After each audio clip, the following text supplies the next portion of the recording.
right. What's up? What's up? What's up? How y'all doing? Y'all doing okay? Listen, I gotta open up with a little joke. We gonna get it. We have a lot of topics that we'll get into. Post your city in your state or where you watching from, okay? So I was offered a promotion to be a CNA supervisor at my job, and I was offered a promotion. I declined the promotion because they want to write people up that sleep overnight, and they want people to get write ups. And I declined. I declined the job because number one, I don't want to be in a predicament of writing somebody up because they sleeping. Because I don't sleep, so I don't want to be in a predicament that I'm writing somebody up. They knocked out. They sleep. Got to write. I don't want that. I decline it because it puts me in the middle of mess. Y'all got cameras. Y'all see the people that sleeping. I don't want to be involved with it. I don't want that type of responsibility, especially if it ain't the type of money I was offered. It ain't worth the headache. If it ain't $28 an hour, I don't want it. Okay, especially for the headache. Just $1 more. Not needed. I can just do a little overtime, make that up, and be done with it. But I'm not gonna be writing people over they knocked out sleep. I don't want that. Nope. I don't want to be involved with that, like stuff like that. So I declined. But I was offered.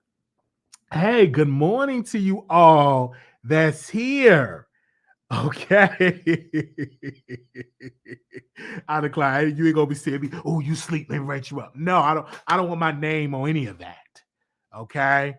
It's not worth the mess that comes. No, because I feel like with people that work overnight, usually you in school, usually you work another job, usually, you know what I'm saying, you try to catch up on some rest. But I don't think that I want to. I no, I'm not gonna get out. What I look like. No. So, but I want to say good morning to y'all. Good morning, good morning, good morning. I have been bombarded with texts and it's something emails of the fans, okay, the supporters of the Wiley Show. They keep on sending me stuff about Chase and Dallas. I keep getting emails. I keep getting texts. I keep getting phone calls. Everybody keep asking, we want you on Chase and Dallas. We want you on Chase and Dallas. So I did a poll. I said, do you want to see Wiley on Chase and Dallas? I put a poll. I say yes or no. I put a poll right there so you can see if you want to see me on there. Another thing, if you want me on the show, y'all go to these people and be like, put Wiley on Chase and Dallas. Okay. Put Wiley on Chase and Dallas.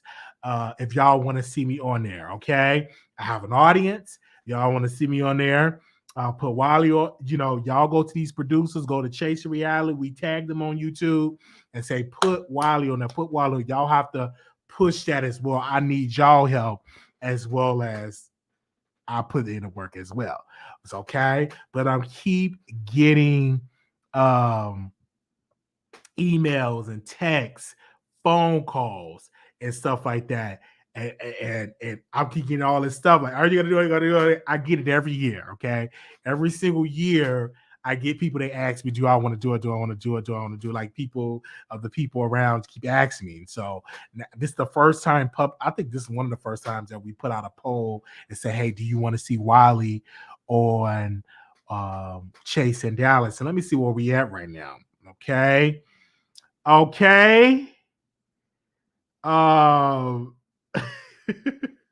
me see what they said.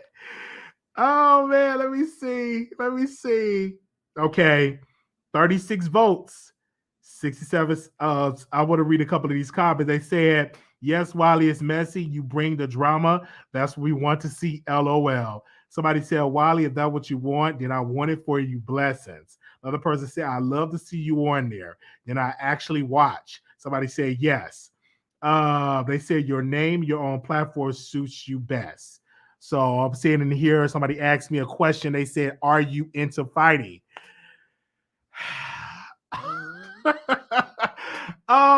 Yes, I can see. I don't think I should be fighting in my 30s, but I would defend myself if need be. Okay, but if need be, if need be, if if need be. Okay, if need be. All right. Yeah, I don't mind. I think it'd be fun. You know what I'm saying? But I'm in my 30s. You know what I'm saying? So whenever I'm trying to do a different career change, this is the time to do it. All right. But I get so many messages from just Angela. Thank you, Angela. She said, I don't watch it, but if you join, I'll watch it. I would bring in usher in another audience because I have particularly a lot of women, a lot of church women, a lot of middle-aged women, a lot of young women. Um, all of that, I got all type of people that's watching. They said, Wiley, those people are not being paid to sleep. They can sleep at home. Those people are not you can say. Oh, while they were all the smoke, we're confronted, which I'm not bad at. So the show will be they will want to come to your house, no privacy. While you gonna be finding every episode with your mouth intro.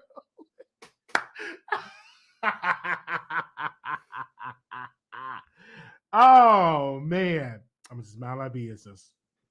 Okay. All right.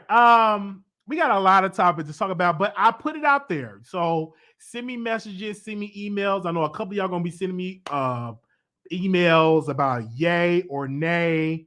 Um, everybody gonna send. So this is the time that y'all send me messages. For all of my day ones, if y'all want me on this show, reach out to Chase Reality. If you don't know how to reach out to them, just DM me and I'll tell you the people that you need contact with and stuff like that. And we'll let y'all know if we get on. Okay. All right. Okay. All right. Let's get into the show. Now, we got a lot of topics that we're gonna be getting into today. We're gonna be talking about Monique. We're gonna be talking about Chris Brown.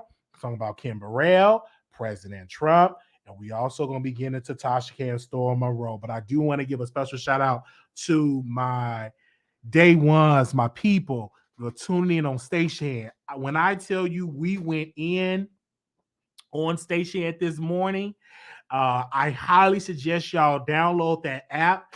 I go over there. It's just like a therapy session. I'm in my therapy session with my people. We just on there talking. And so we did a good almost an hour show over there on Station Head. So make sure y'all go and subscribe over there. We on Station Head. We went over there this morning, did a great show. And I'm also getting emails, and I want to make this announcement before we get into our topics, because so many of y'all be saying I don't get the notifications when you go live. And I tell people, I can't stress this enough. We have a text list that we text your phone directly. All you have to do is get your phone, type in a text Wiley to 888-534-4939. Text Wiley in the text box to 888-534-4939. It is free. It don't cost you nothing. And every time I go live, I send a text. I send a text. So if you're not getting the text, that means you did it wrong. You must have spelled my last name wrong. It's Wiley. All right. Text that to 888-534-4939. It is free. Excuse me. It don't cost a thing for you. Okay. And it's free. And every time I go live, that's what you would know. You know what I'm saying? Okay. Now, we got to get into these topics really quickly. I want to get into my boy really quickly, Chris Brown. Shout out to one of the producers wanted me to talk about this. He is charging the girls, his fans, $1,000 for a meet and greet. People were dragging him. I don't want to pay no $1,000. I want to pay. I said, listen, if you can afford it, and you have $1,000 that you can lay aside to meet your fave Chris Brown, do it. You know what I'm saying? I don't see a problem. When Monique had a show in Atlanta, I paid for my flight, I paid for my hotel, and we went to the show. Me and one of the moderators went to the show. Okay. Shout out to Day. Love you, Day. We went out. We went to Monique's show. I spent money to go see her, and out of all of that, it cost me between the ticket, between the hotel, between the flight, probably about $800, $900. I don't know. I can't remember during that time. But if you really want to see somebody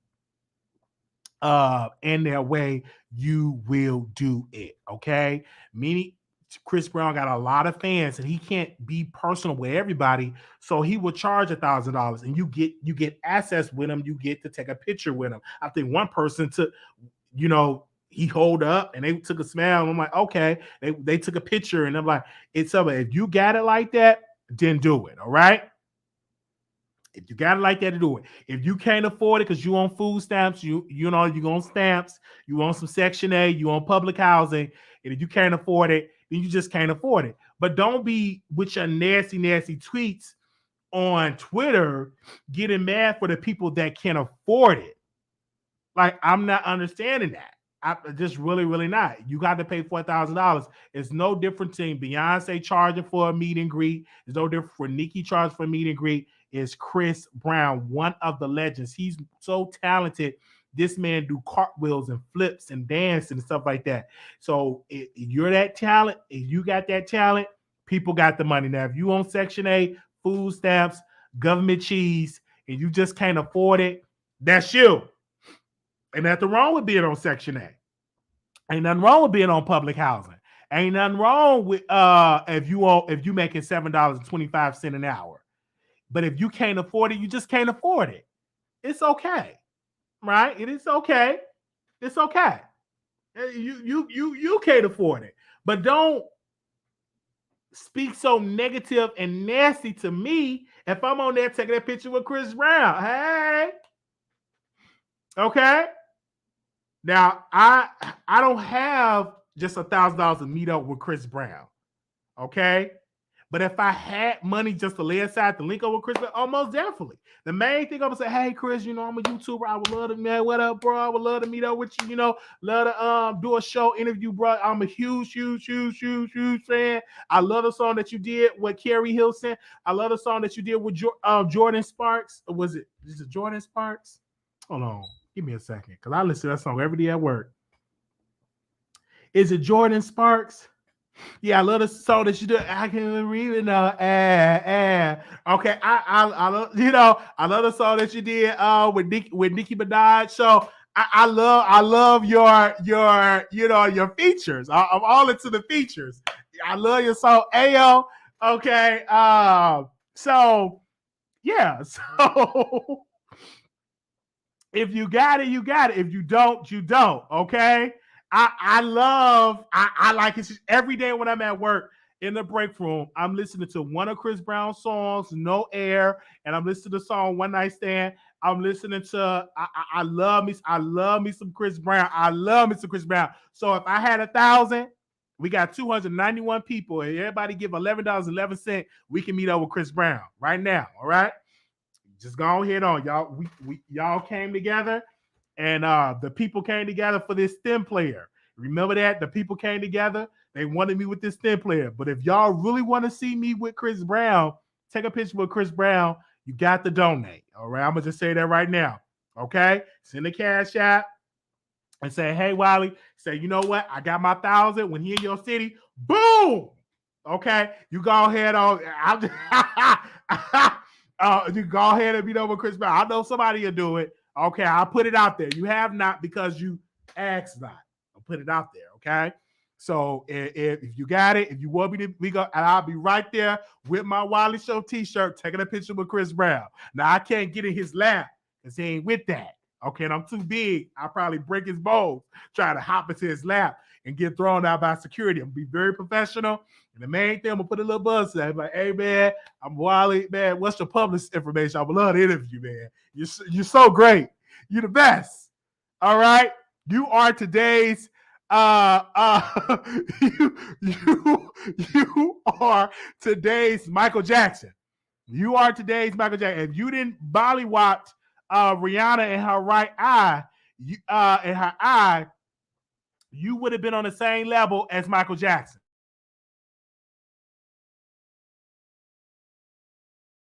Saying, I think that Rihanna thing kind of like dimmed his light, but he's still popular. I would love to be in a good graces with him. I don't know, So let me check the cash app. Anybody send some cash? Let me see. Hold on 1 second. Before, if somebody got it, give me a second. Okay, 97 cents. Y'all a mess. Somebody sent me 97 cents. That's probably all they could afford to send me. I didn't even know you could send a cash out for 97 cents. No, $1.97 that they send it. Okay. All right. Y'all being kind of funny, but it's okay.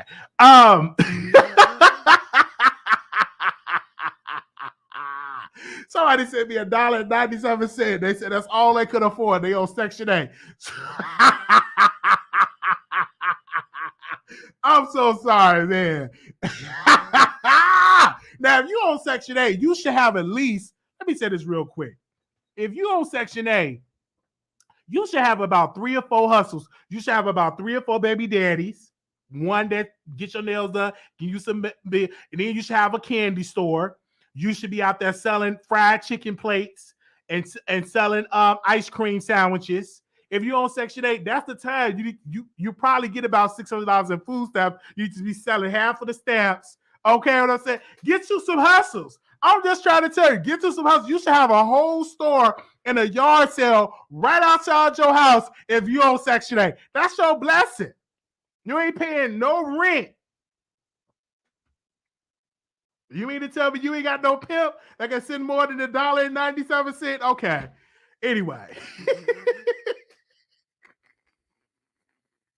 What about 1,000 people send $1 each? There you go. Come on, somebody. That's how you do that. Thank you so very much, Tea Time, for that.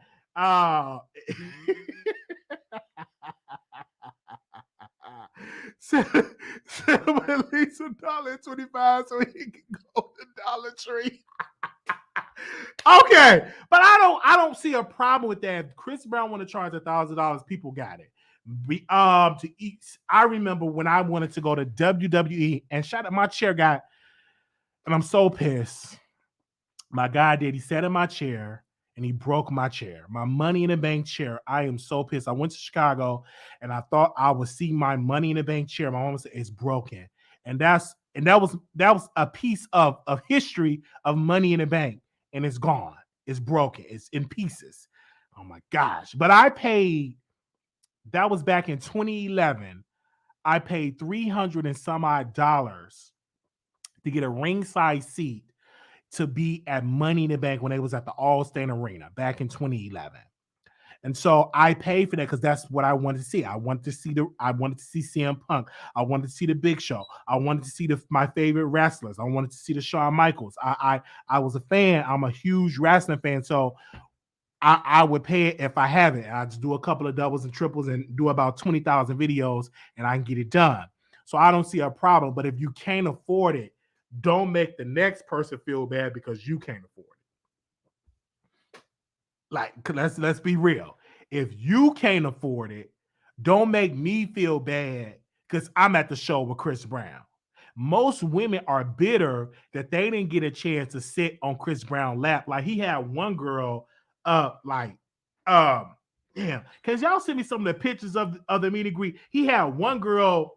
He was holding up one girl and they took a picture. It was nice. And so some of these other girls bitter because they didn't get a chance to take a picture with Chris Brown like that and have him hold it like that. They mad.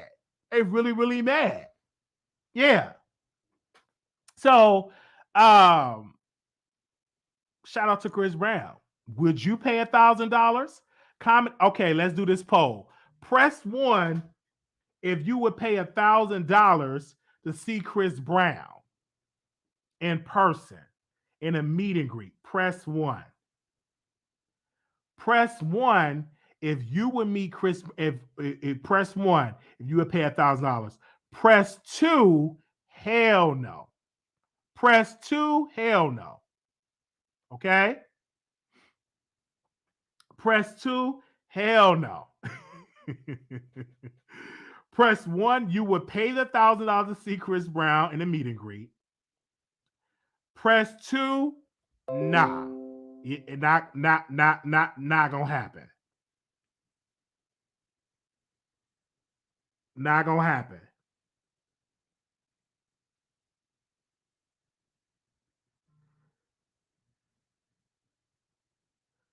Oh wow, they sent me all these pictures of Chris Brown.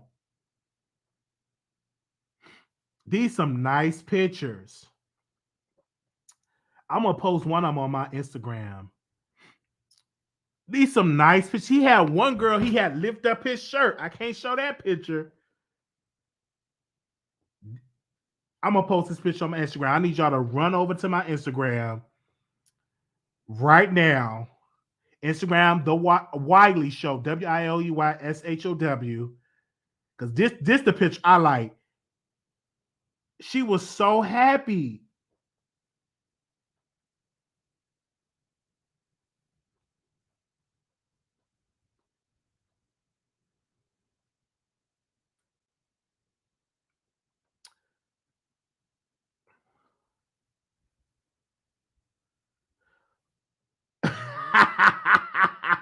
Hold up.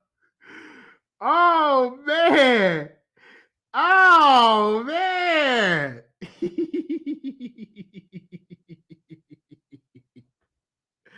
That's what I'm talking about. I just posted that. I just posted that on there. Okay. I would love that because the picture lives forever. You can frame that. That goes down in history. You could do so much. Hold on one second, you could do so much with the. Hold on. You can do so much with the picture. Y'all talk about for a picture. You can frame it and everything. Yes, it's a lot that you can do with the picture. That picture gonna live forever. Yes. All right, let's go on with the show. That was a cute picture because she's beautiful. She is so beautiful. So that's a beautiful picture. Post the one with the shirt up in your story. Okay, post the one with the shirt up in my story. Okay, hold on. Give me a second. Let me post the one with the shirt up.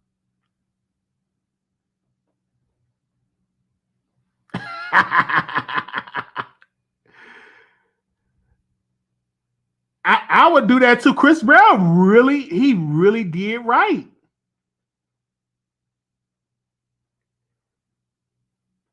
I'm What's the problem?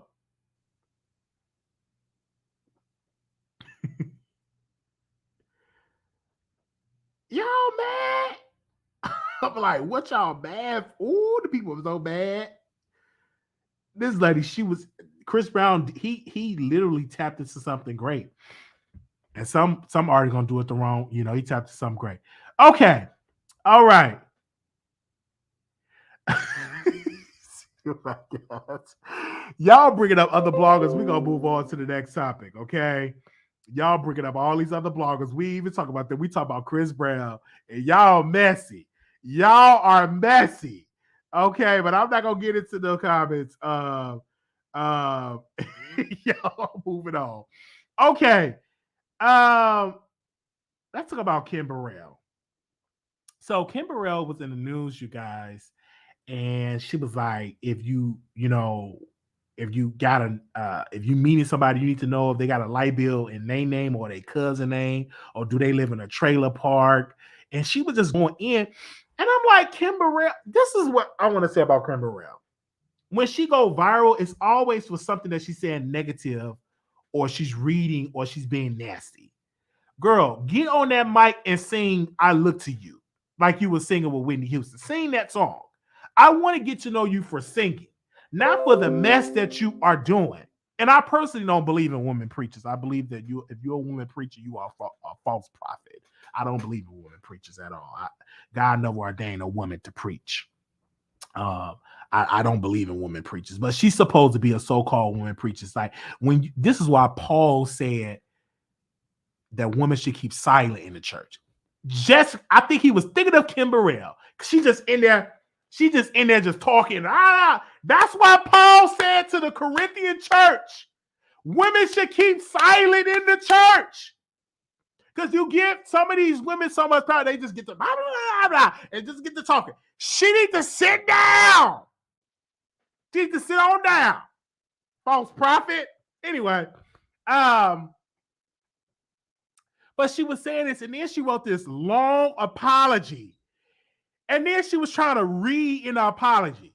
Then the apology is going to wear. Then she do a live with some glasses and try to go. I'm like, you need to sit down. You are a false prophet. Sit on down and get delivered. Anyway, so I'm just saying this with this woman, and she's a so-called preacher. And I'm like, first of all, she's preaching at a man's church, Prophet Khan, that smashed Bishop Synagogue. I don't want to say his name right. Oh man, because he blocked me on social media. That bishop, he blocked me on social media.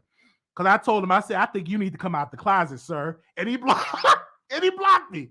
Okay, it was a bishop. And I wish I had Dr. Larry Reed on here. It was a bishop, and allegedly, Prophet Khan slept with his wife. And slept with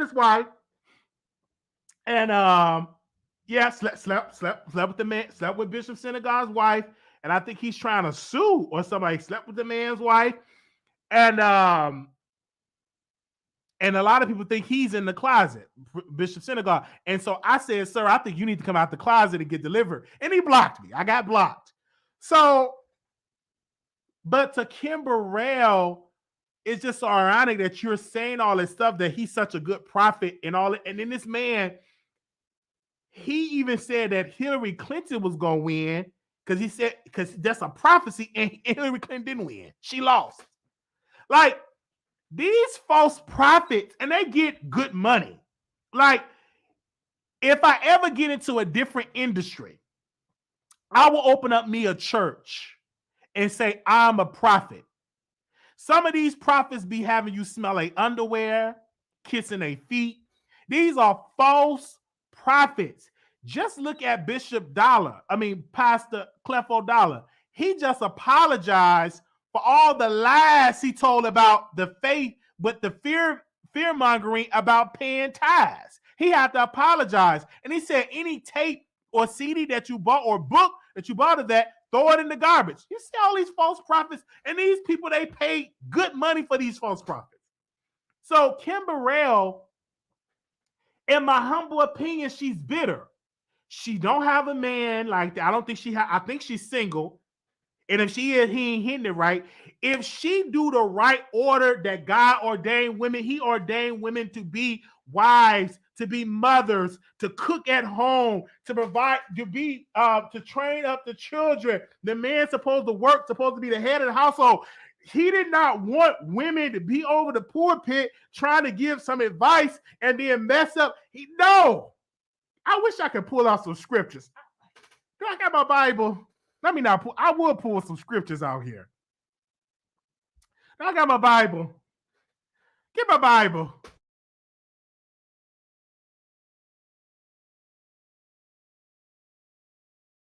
I'm just saying. He ain't called no woman to preach. He definitely didn't call a woman to be a bishop. He said, office of a bishop, if you desire the office of a bishop, you're supposed to be the husband of one wife. How can you be the husband of one wife and you're a woman bishop? You're not a husband, you're a woman. That makes you the wife. You can't be a bishop or an apostle. That's just my belief. Now, if y'all want to have a debate, give me a couple of days while I study up on my word and we get some scriptures. I know I got some women preachers that's listening and they mad. Okay, we can have a debate on Sunday about did God ordain women to preach? Okay, all right. We had a debate on Sunday. We can get a flyer. So we got any women preachers that want to have a debate with me about did God ordain women to preach? We can have a debate on Sunday. We can get a flyer and we can put your picture on there with my picture. And we can have a debate. All right. If you down to have a debate, we can have a debate. So if your mom is a bishop, she needs to sit down. If your auntie is a prophetess, sit on down.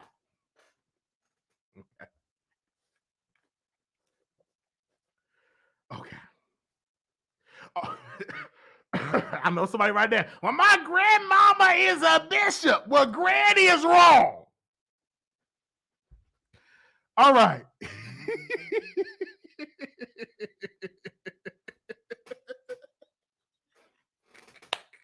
We can talk about it. So Kym Burell just really provoked me.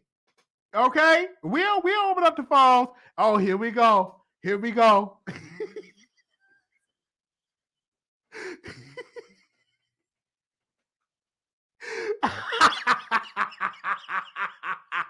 My sister is a bishop. Well, sister is wrong. Sister needs to sit on down. Okay. Anyway, Kym Burell, just get it together. Just saying, you look beautiful, by the way. This picture, whoever did your hair and makeup, give them a raise. I just want to see you do. I just want to see you sing. I want to see you. God is able. God is able. God is able. Okay, I want you to sing that, okay? I want you to sing, sing. That's what God wants you to do. He wants you to sing. Okay? He don't want you on that pulpit trying to give relationship advice. Okay? Not gonna happen. All right.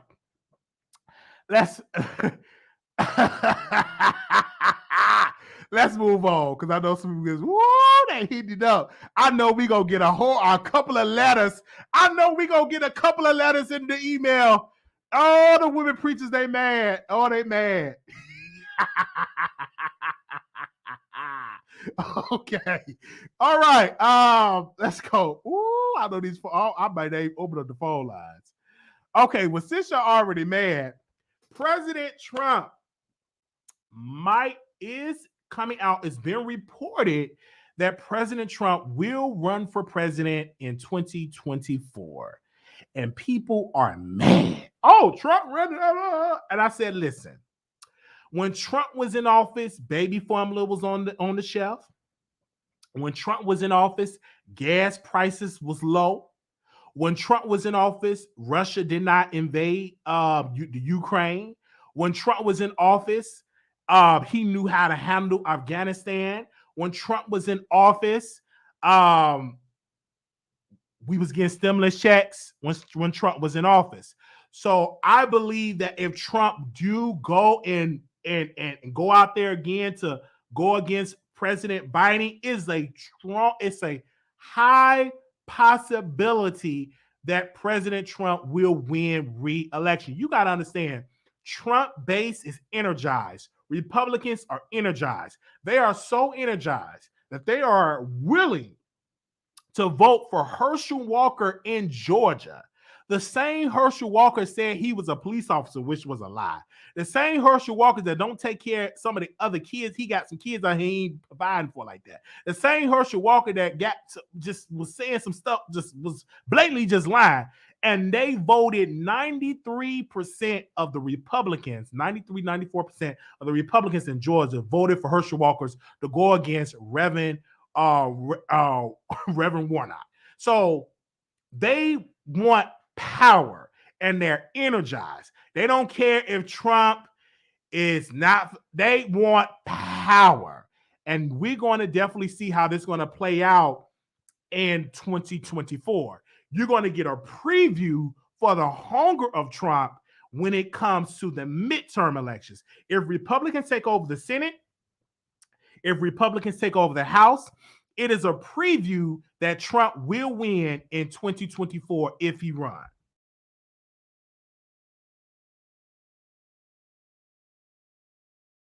Now, I'm saying Warnock, they say he's doing good in the polls. It's a lot of time before November, but it will not surprise me if Warnock loses. And the only reason why I think Warnock is in the lead because Herschel Walker is just a bad candidate.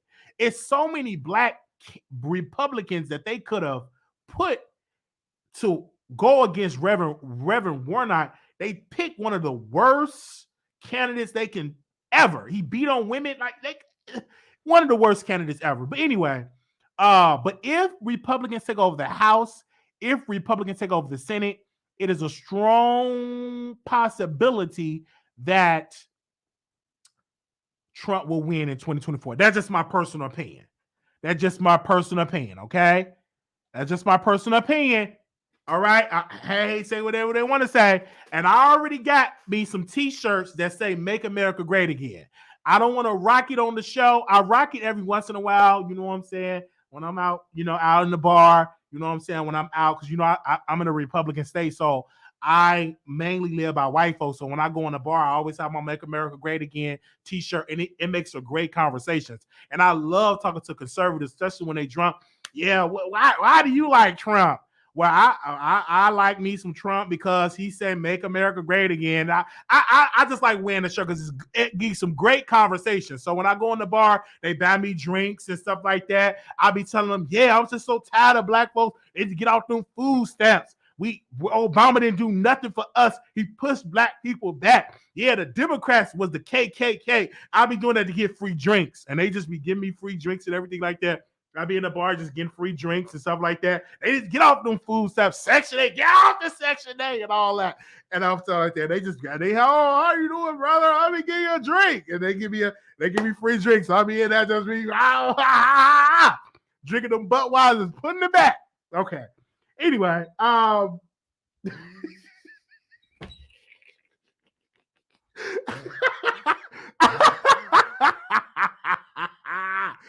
Amy right there. Okay. Shout out to Karen. Okay. I love Karen because the bartender Karen and the bar that I go to, she always give me some good strong drinks.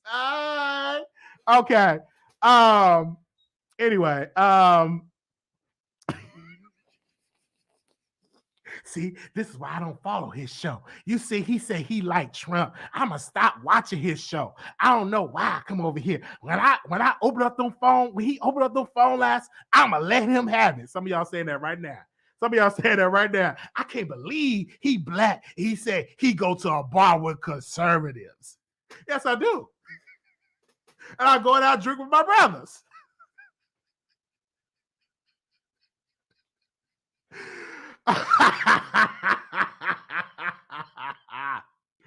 Anyway, so we thank y'all so very much. But yeah, I believe that I'm telling you, every time I talk about Trump, I just want to interview this man. This man is so funny. He's entertaining. He's so okay. They was doing the committee hearing yesterday, and it was so much fun watching Trump. They was doing the outtakes of Trump. So he was trying to read a speech. Let me see if I can play it. Oh, baby, I got to play it for y'all. Give me a sec. I'm going to play it for y'all. Hold up. Let me see if I can find it. This was so funny to me. I laughed so. Give me a second. Oh, let me find it. Y'all know what I'm trying to find. Give me a second. I'm going to find it.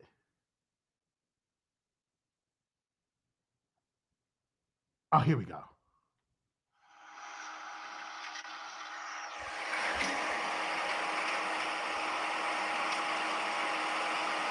I would like to begin by addressing the heinous attack yesterday. And to those who broke the law, you will pay. You do not represent our movement. You do not represent our country. And if you broke the law, you can't say that. I'm not going to, I already said you will pay. The demonstrators who infiltrated the Capitol have defied the seat of justice. It's defiled, right? See, I can't see it very well. Okay, I'll do this. I'm going to do this. Let's go. But this election is now over. Congress has certified the results. I don't want to say the election's over. I just want to say Congress has certified the results without saying the election's over, okay? But Congress is certified. Now Congress. Yeah, But now I didn't say over, so let me see. Go to the paragraph before.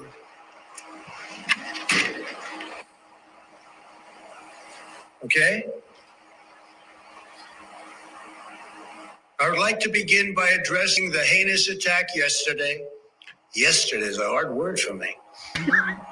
Just take that. The heinous attack. Good. Take the word yesterday, because it doesn't work with the heinous attack on our country. Say on our country. Want to say that? No. My only goal was to ensure the integrity of the vote. My only goal was to. Okay, so he was trying to give his speech the day after that happened when they stormed the Capitol. So he was trying to give a speech about what really happened. I mean, about trying to call it out, but he couldn't do it, and it was so funny. That's why I miss him. I miss me some Trump. I'm sorry. I pay more attention to politics when Trump was in office. Other than, I paid attention when Obama was in office. Yeah. But I pay more like in depth into when Trump was on. He was so funny. I think he knew he was being recorded because they recording him. So anytime the president make a speech or pre-recorded speech, they go over the teleprompter. They do a couple of takes, stuff like that. It just so happened they leaked President Trump version. Yes. I just like, man, he's just entertaining. He just entertained me. One of my favorite parts of Trump, when he be dragging these people on social media. Child, I have the Truth Social, his app. He got his own social media app, and I be on there. It's just so funny. I just love following President Trump. He's funny. He's entertaining. And I know people go, he's entertaining. But when Biden get up there and speak, I go to sleep. When he go to sleep, like when Biden, every time that President Biden talk, I get sleepy. Yes, I get sleepy. Like, I remember it was the State of the Union address, and he was on there talking. When I tell you I got some of my best sleep, okay? I got some of my best sleep. I took a good old nasty nap. He just make me go to sleep. And I am praying for the president because, he got the Rona. So I am praying for him and stuff like he get well. But President Trump was more entertaining. Like, I want him back on Twitter. Like, every morning I will wake up, he's dragging somebody on Twitter. Like, he be dragging people. And he ran the country quite well. We had baby formula. The gas prices was low. Unemployment was low before, I'm speaking about before the pandemic, because I know people go, during the pandemic, I'm talking about all of that. We was getting stimulus checks. Like, he was okay for me. Yeah, he was okay. I didn't really see no problems. I don't know if some of y'all see some problems, y'all can call in, but I wouldn't be mad if they bring him back on Twitter and let him be back in the White House. I wouldn't be mad. Okay? I'm just saying in my humble opinion. Okay? I'm saying in my humble opinion. All right? Try reading off the Wonder Woman. I just love it. Man, I love little stimulus. He gave us stimulus checks. Okay. Anyway, let's go. Here they go. Okay. Press 1 if y'all want President Trump back in office. Press 1. Press 1 if y'all want Trump back in office. Press 2, you do not want Trump back in office. Press 2, you do not want Trump back in office. Press 1, you want Trump back in office. Let's see what y'all got to say. Press 1, y'all want Trump in office. Press 2, you do not want Trump back in office. Let me know.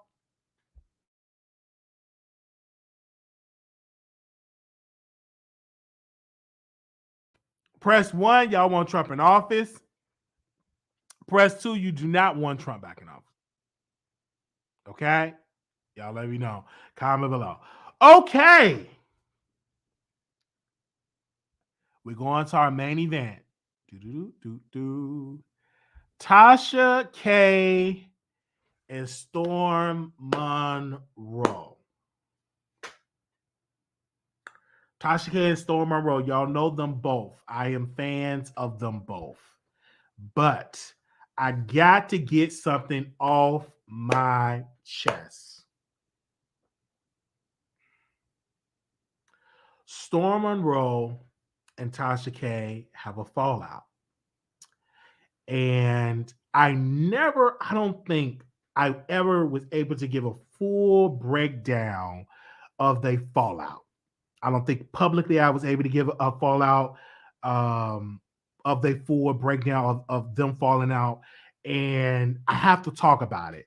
But we're going to bring in some other names in this as well. I have to talk about the third party, aka Tasha K employee. Okay. Tasha K employee, aka the third party. But before we get to them, let's go Monique for a second. Thank you, reminding me of Monique. Okay, let me get some Monique. Let's get some Monique. Then we're gonna get to them. Okay, okay, okay. Shout out to Monique, and this is gonna be hit it and quit it news. Monique is going. She's back on Netflix, and she finally fought. And this is the thing I love about Monique. She wanted us to protest Netflix. I canceled Netflix for about 3 days, and I went back because all my good shows on there. And she finally resolved her issues with Netflix, and I want to give her a special shout out. She finally have her stand-up comedy show that she's going to finally have it, and I'm glad that she did it. She fought it to the end. Many black folks say, "Get over it, girl. Let it go. Create your own app." But she really fought them to tooth and nail, and she got not only her millions, but she also got her stand-up comedy special, and I'm so super excited. Monique is very funny. I love her. She's really good at hugging her fans. I tried to get a picture, but I was too slow to get the picture. Okay, but I'm so super excited. Out of all what she did, she finally got what she wanted. She's back friends with Lee Daniels. They got a movie that's going to come out on Netflix. She got her stand-up special, and she also got a settlement, in which I believe she got a couple of $1 million from Netflix. So I don't think Monique would have did it for anything less than a couple of million, what she was required. Okay, so she's definitely doing good. And I'm super excited. We're gonna definitely see about it. Congratulations. I was on my protest for about 3 days, but I had to get back on there because all my shows on there. Okay. And yeah, Dave, you did tell me to go up there and get my picture. I just couldn't get my picture. I'm like, I was so nervous. I wish I would have got my picture with Monique. Anyway, but I'm so happy that she did what she did, and I'm just happy. Thank y'all. Thank everybody for supporting her. Her husband is her manager. So whatever he did, this is one of the best deals that she got. She got her millions. I heard allegedly. And also she got her stand-up comedy special, so which is great. And she's back friends with Lee Daniels. We definitely going to definitely see all that after 10 years. Now she's gonna be back, and I know it's gonna be funny because I love us for real, my babies. I know I'm gonna be laughing because Monique is funny. And so we definitely going to see her definitely get it in. I can't wait. Thank you so very much, Monique, for your love and for your support. Can't wait to see you on Netflix. Okay. Now, we have to get to Tasha K and Storm Monroe about their fallout. And this is me first. This is my first time publicly, probably on YouTube, talking about this. It weighed heavily on my heart, and both of them, Tasha K and Storm Monroe, both was on my heart. And I was thinking about them in the break room when I was eating my sandwich, and I was eating my chips. And I was just thinking about Storm Monroe, and I was thinking about Tasha K. I was really thinking about them both. And I ran across the video of Tasha K employee. She had a video that she made, and she brought Tasha K up on her live. And y'all already know I go back and forth with Chelsea. I call her Tasha K employee. This is what I do. Okay. And also get her new name, the third party. The third party. She had a lot of things to say about Storm. She pretty much called Storm Monroe gay. She said Storm Monroe does not have any sponsorships. All his sponsorships are gone. You're supposed to be gone for 6 months. Being really, really messy about the situation. And of course, Tasha K, we're saying, quote, "You are Storm Monroe is my son. I created you. I made you," and all of these things. But I want to bring y'all down to the down memory lane in this situation with Tasha K and Storm Monroe that I was thinking about. Storm Monroe and Tasha K fallout did not recently happen. I believe Storm Monroe fell out with Tasha years ago. And let me tell you why. I believe that Storm got tired of being used by Tasha as a punching bag. And when I say punching bag, you had bloggers degrading him, dissing him on social media, using him as a punching bag. And what Tasha K would do, in my humble opinion, she will use Storm and post how much he made. No one knew the amount of how much Storm Monroe made until Tasha K posts his amount publicly. Whoosh! Storm Monroe, oh my gosh. You all I said your enemy's gonna be at your footstool, and I gotta get you off my titty. You made all these thousands. And I said, that's not good. Tasha, that's not good. To say that about a man, a grown man telling a grown man to get off your titty. I'm like, So I ain't gonna like that. And so I just started to see a change. And it was another change that I saw that Storm was interviewing T.S. Madison. If you forget this interview, it was in the basement, in the wine cellar. Storm Monroe was interviewing T.S. Madison. And during that interview, it seems to me when I was watching it that Tasha would cut Storm off sometimes. Like seems to me that she didn't even want Storm there, not to talk. Because Storm wanted to talk, he wanted to ask her thing. He wanted to know how big her how big her equipment was, her meat was. And Tasha was kind of like cutting them off and not letting him be free to talk. So I knew it was some problems there. I just didn't say nothing. So seeing this issue and fast forward to when she brought up and it's another thing, when she brought up the man's mother. Yeah, your own mammy couldn't even get her a bed. I don't know. It was something about the bed. I don't know. Like she went in on Storm Monroe's mother. Because unbeknownst to us, I didn't know that Storm Monroe's mother moved to Atlanta with him and that she had to pay his rent, had to get a bed. I didn't know all these things until she shared it on her app. So I'm hearing this and I knew it was some friction and some mess with their relationship.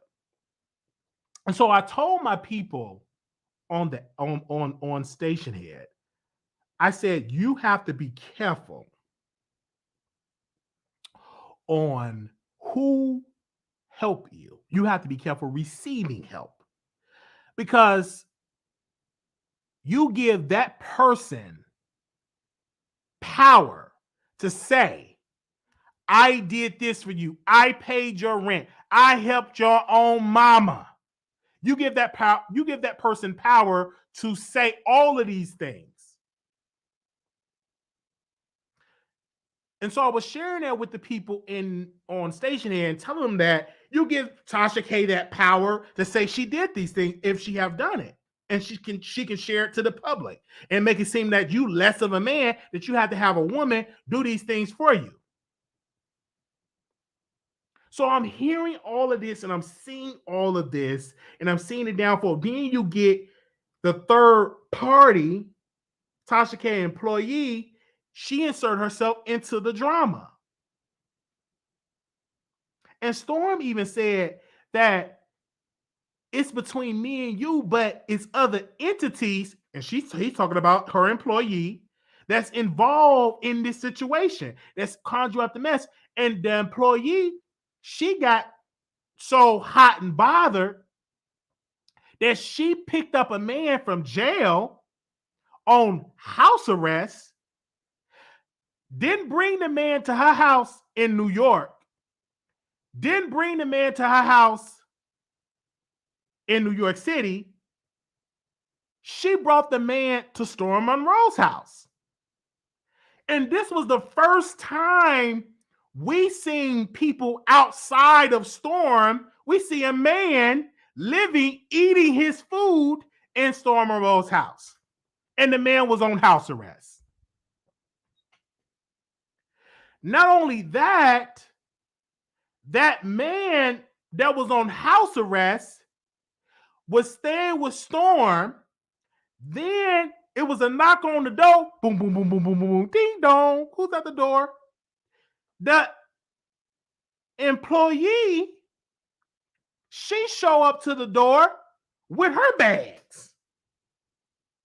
She show up to the door because she want to sleep with her man inside of Storm's house. Then Tasha K employee man that's on house arrest, him and Storm became cool. They created a podcast. And they became good bros. Then a situation happened that the employee, she fell out with the man on house arrest. And they argued and they broke up.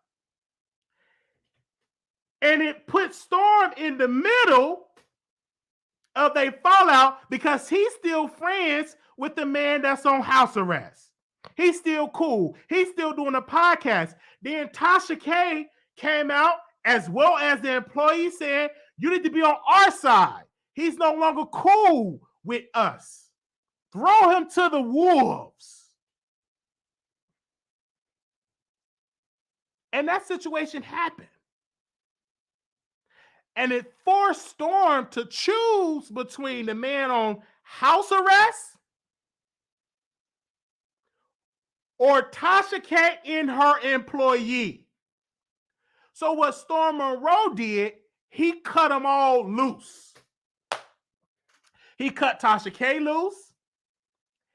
He cut the employee loose. He even cut the guy that's on house arrest loose. He cut them all loose. Because it put him in drama. Let's not forget that people already said Storm Monroe is in the closet.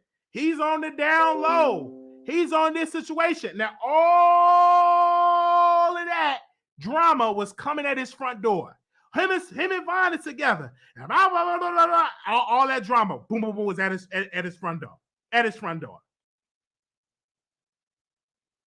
When he had a crick in his back, and when Von Ray was holding him up because Storm had something in his back, pictures would start coming out. So all of this situation was going on, and mind you, I'm watching it all. I'm sitting down watching all of them just fall out, and I'm watching.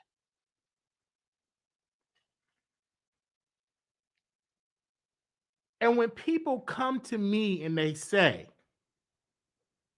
and I talk to people all the time, they always say, I need a mentor to be successful on YouTube. I had to cut somebody off one time. I said, no, you do not need a mentor. It's good if you have somebody that will mentor you. It's a good thing to get pushed. All of that's good. But you also got to weigh the pros with the cons when you are having somebody to mentor you. When you having somebody that is a public face that half the people love them, half the people don't love them. Cardi B got the lawsuit. Other bloggers say, I don't like her. All she did, and then some people love her. Then you get all of that comes with it. You get the good, the bad, you get all of it.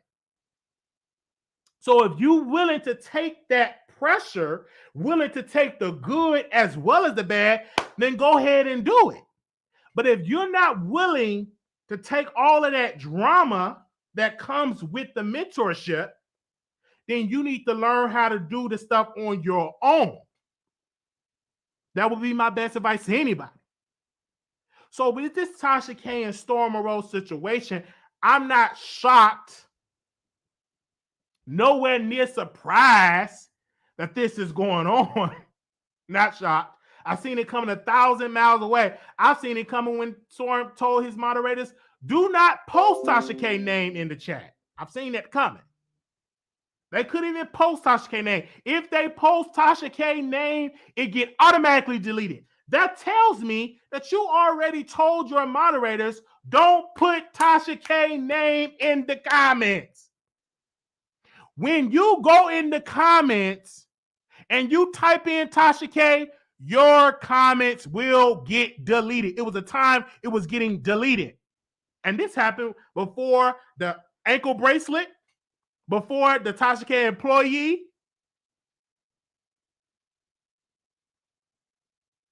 So I'm saying this to people for Storm. I believe he was at a crossroad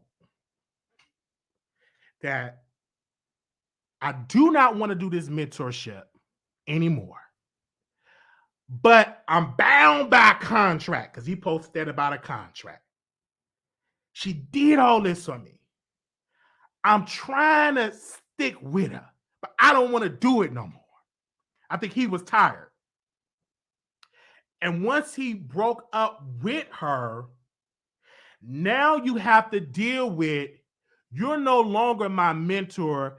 You are my enemy. You are my son. I created you. How dare you do me like the way that you did? Then critics going to say to Storm, how could you do Tasha like that? Tasha built your channel. Tasha gave you thousands of subscribers. Tasha, she taught you how to paint your wall. Tasha taught you how to edit. Tasha gave you cameras. How could you do Tasha like that? But it take a wise person to say, like me, I'm going to say in this instance, Tasha K helped Storm Monroe with some tools. Yes. But Storm Monroe put in the work. If Storm Monroe was lazy, didn't post on YouTube, and Tasha K just sharing them, and he don't post, he would have not made it to 200 and some thousand subscribers. The reason why that brother is at 200 and some thousand subscribers is because he put in the work. He's at 200 and some thousand subscribers right now because that brother stayed up in the wee hours of the night pushing out the content. Tasha K does not have the Oprah effect where she can share you on her community tab and millions of her followers flock to your channel. She does not have that effect. She does not have that. If she had it, I'd be at 1 million. You have to put in the work in order to grow and be successful on YouTube. It's a blessing to have her to share you because some of her people will come. But you're not going to get 99% or 100% of her demographic. No. She don't have that type of power.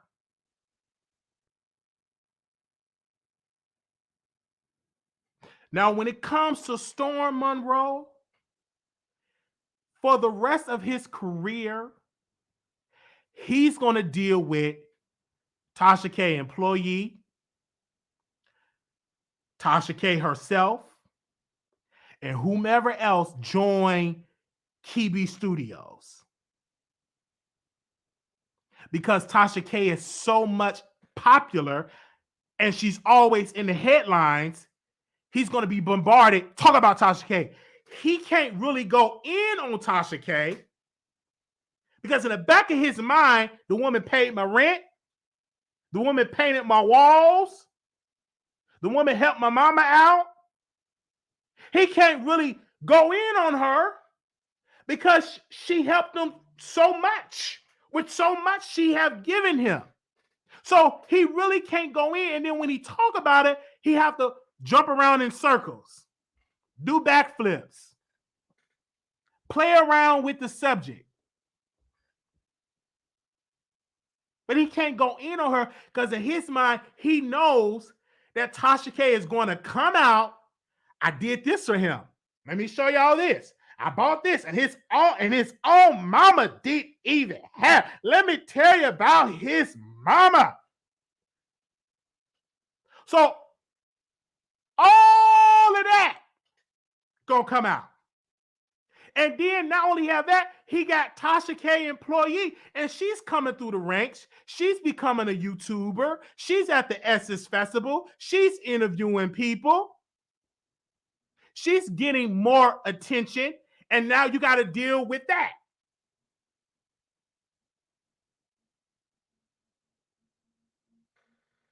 So their breakup and fallout, I'm not surprised. It's not too many people that's on YouTube that have stayed together and have a successful partnership. It ain't too many black folks that I've seen a lot of folks fall out. The longest people I've seen together that did not have a fallout was Kevin and Mikhail from the Scorpion Show. But I've seen people, they team up, whoosh, they fall out. Oh, you did this to me. I can't stand you. Blah, blah, blah, blah, blah. I haven't seen too many successful duos or trios that have done a decade or more successful on YouTube. I'm talking about YouTubers. I'm not talking about the Breakfast Club. I'm talking about just regular YouTubers.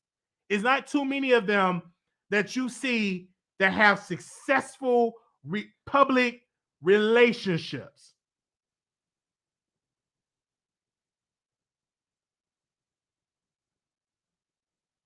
So Storm Monroe, he was used because Tasha K needed someone to defend her. Storm was supposed to be that person. But when Storm got into this game, he tried at first. But then he started to become successful, his own entity. He said, I don't want to do that. I don't want to drag other YouTubers. I don't want to go against this other entity. I'm not doing that. And he didn't do it. He started out, okay, I'm going to come after some people that you coming after. And then slowly but slowly, he stopped doing it. He just produced his own content. When the YouTubers was going to get sick, he slowly went away. He was doing Two Man and a Lady, and he saw that was about to get messy. He called me. Hello. Oh, hey, Wiley, this Storm. How you doing, Storm? Yeah, man. I gotta tell you, man. I can't do Two Man and a Lady no more. I can't do Two Man and a Lady no more. That I can't do that. I'm focus on my platform and all that. Thank man. I'm like, Storm, no problem. Thank you for the opportunity. I'm not even gonna tell you the reason why he couldn't do it, but I'm not gonna tell you the reason why he couldn't do it. I keep that offline. I keep that private. But that man, he called me. He said he can't do it no more. He was because during that time I was in the projects of the YouTube in the gutter. So I understood why he left. And he named somebody's name. I'm not gonna name that person's name. And I said, Storm, that's okay. And we never beefed about it because that was his choice. And I'm just giving my opinion about Storm Monroe and Tasha K fallout. I do believe in my heart of hearts, her employee adds flame to the fire. I do believe she added a lot of flame to the fire. And she knows that she does that. If it was just between Storm and Tasha without the employee, without the man on house arrest, I believe Storm and Tasha can come to some type of resolution. But because there was other forces involved, whatever type of peace summit they tried to have, it went out the window.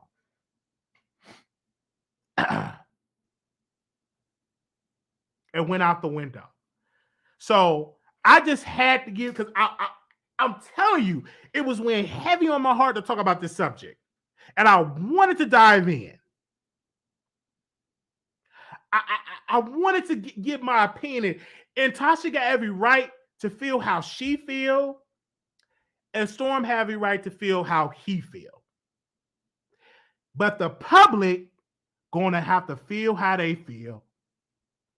They're gonna give their feelings. The public is going to talk about this. The public is going to say who's right, who's wrong. The public going to decide it because they're both two entities that are strong with massive platforms. So the public is going to watch. They're going to put them in headlines. And so when Tasha went on her employee's channel, it entered headlines.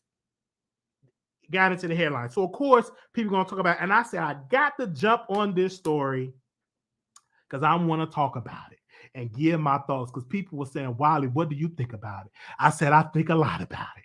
I guess it's a lot that I got to say. And I got to say about it. I got to talk about it. So, and it's a lot of y'all know you're going to call in. Y'all going to give y'all thoughts. But I had to break this down the way that I could. And Tasha is so entertaining. Storm Monroe is entertaining. Sometimes I don't even go in Storm chat because I feel like if I'm in Storm chat, then somebody might feel so because they both entertain. I'm fans of them both. You know what I'm saying?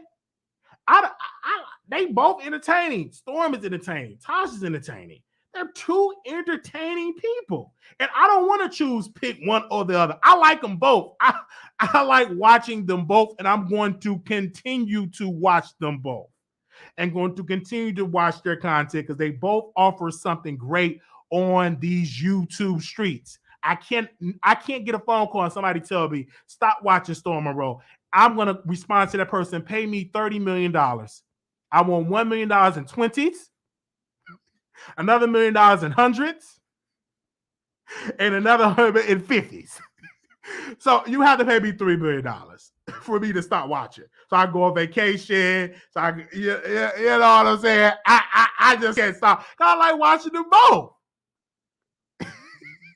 You have to pay me. You're gonna have to pay me $30 million.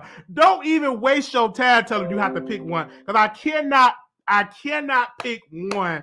I like watching them both. I like being on TashaKLive.com. I pay my $12.99. I'm a fan. I just think people forget. I'm a fan before any of these people came on my channel. I'm a fan of them. I'm a fan of Tasha K. Do I agree with everything that Tasha K does? No. Do I agree with everything that Storm Monroe does? No. But do I believe they're both entertaining people? Yes. I'm there for entertainment. When I'm sitting at home, when I ain't got nothing to do, I'm like, ooh, live. Let me watch this person. I just watching entertainment. I love both of them are entertaining. Storm literally found his voice on these YouTube streets. You seen the growth. The man is slimmer, got a nice body. Tasha K, she's successful, got an app, got employees. It's like you can't knock their hustle, but their fallout is to be called up to be judged because they both said things publicly about each other, whether it was good or bad or indifferent. It was some things said. And that's why it's up to me when it was said publicly, I got to talk about it and give my 2 cents on it. I have to. Now I'm going to open up these phone lines. Whew, gosh, bear with me. It's 9:17, so give me a second. We're going to open up these phone lines, and this now is up to the public for you all to call in. Only thing that we ask you, please do not use profanity. Profanity is not what we want you to use in this particular episode. No episodes really, unless we on station here. You on station here. When we on station here, you can cuss, cause I be cussing down. But on station here, we do that over there. But on YouTube, we don't use any profanity. Please do not. I don't want to have to boot you all, especially some of my good ones. Most of my day ones, y'all know we don't allow profanity. Some of you new ones, if you gotta use profanity, just don't call in. Just leave me a voice note. Okay. Some of y'all not seeing y'all comments on YouTube because y'all cuss so much on the comments.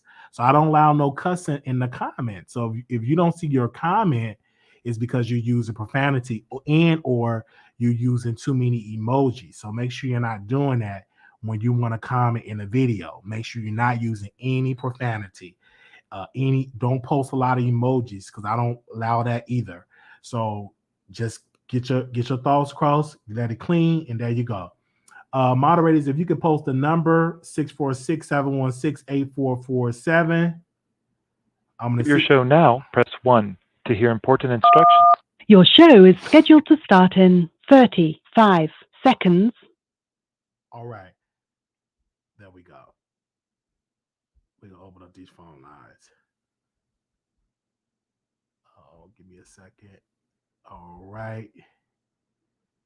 Shout out to Can we like the video? There's some good content today. Can you like the video? Your show will go live in 5 seconds. 4, 3, 2, 1. Blog Talk Radio. All right. Can you like the video? All right. The number is 646-716-8447. Put them likes up. We is free to do. Like the video. Okay. This is the time for y'all to call in. If you at work, tell them you need to go on a break, go in your car, go in the restroom. All right. This is time for you all to call in. Okay. First caller 3071. Calling on air. Good morning, Wiley. How Good morning. are you? I'm doing good this morning. Great. So I wanted to bring up two things. Okay. One is Trump. I don't really keep up with him, but Trump has so many people who admire him, who love him, look up to him, they're fans. Can you imagine how much money he would make if he had a Patreon? Oh, absolutely.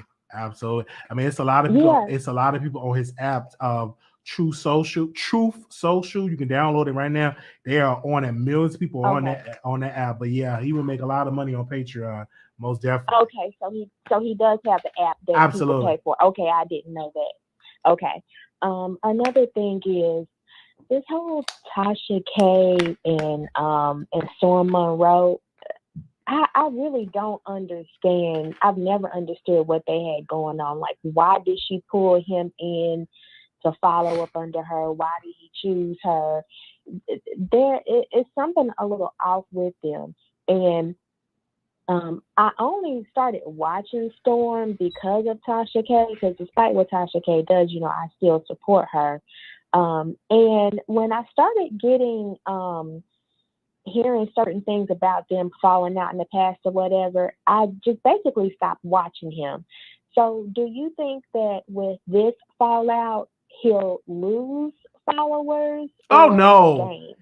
He's going to gain because he's solidified.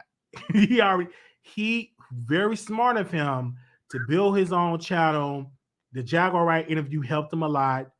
And him posting those smaller clips, him doing his content with the Dr. Storm, doing that, he have built his audience. So he's going to continue to be great because he already have an audience, the Storm Chasers, that love him. Now, if it was a case of he didn't have a channel, he was just on Tasha K app, he had to start off from scratch, then it would take him longer to be where he's at today. Then we had that conversation, but no, he's already solidified. He got his channel, he got his Patreon, and he's meeting up with his supporters, and he have his own interviews that he do with people. He's already solidified in these YouTube streets. Is you there? Oh, I don't know if she hung up. I think she probably hung up. She just wanted to hear the answer. Okay. 1838, caller, you on air. Hello, Wiley. This is Mr. Duval in the building. How you doing? Doing good, Duval. You was up with me earlier today on station. Thank you about that. But go ahead. I know you got a lot to say. Yes, sir. First and foremost, I think you're wrong as far as you make it seem like Storm Monroe is the victim in this situation when he's not. Okay. He just as much as the blame with Tasha K fall out as Tasha K is himself. Like I said, he did stop allowing people to post Tasha K name in the chat right around the Jaguar rights situation. In addition, he started to, like, after the Cardi B case, he started to throw little shots here and there. It's like being passive aggressive, which I'm saying will irk Tasha, especially if she's a woman that helped him build a channel, that helped him with financial situation from moving from Arizona to Atlanta. And so she does have a right to throw it in his face, because it's somebody like that helped you change your life and help provide you a better life, and you seem ungrateful for her help, and your mother and his mother case is telling him not to mess with her like that. That will rub me the wrong way. If I'm giving my hard-earned heart, effort, and time to try to help you change your life and become a financial stable person, and you don't have to work at a regular job like being a postman, which he was doing previously, or using his degree as being a social worker or something like that. He have an opportunity to gain his own audience, work when he wanted to work, make the money that he want to make, and live the lifestyle that he want to live. And Tasha K is a big reason for that. And so at the end of the day, you cannot just, dismiss what this woman done for him and then want to like throw little small shades here and there, because at the end of the day, you want things to go your way. That's not right.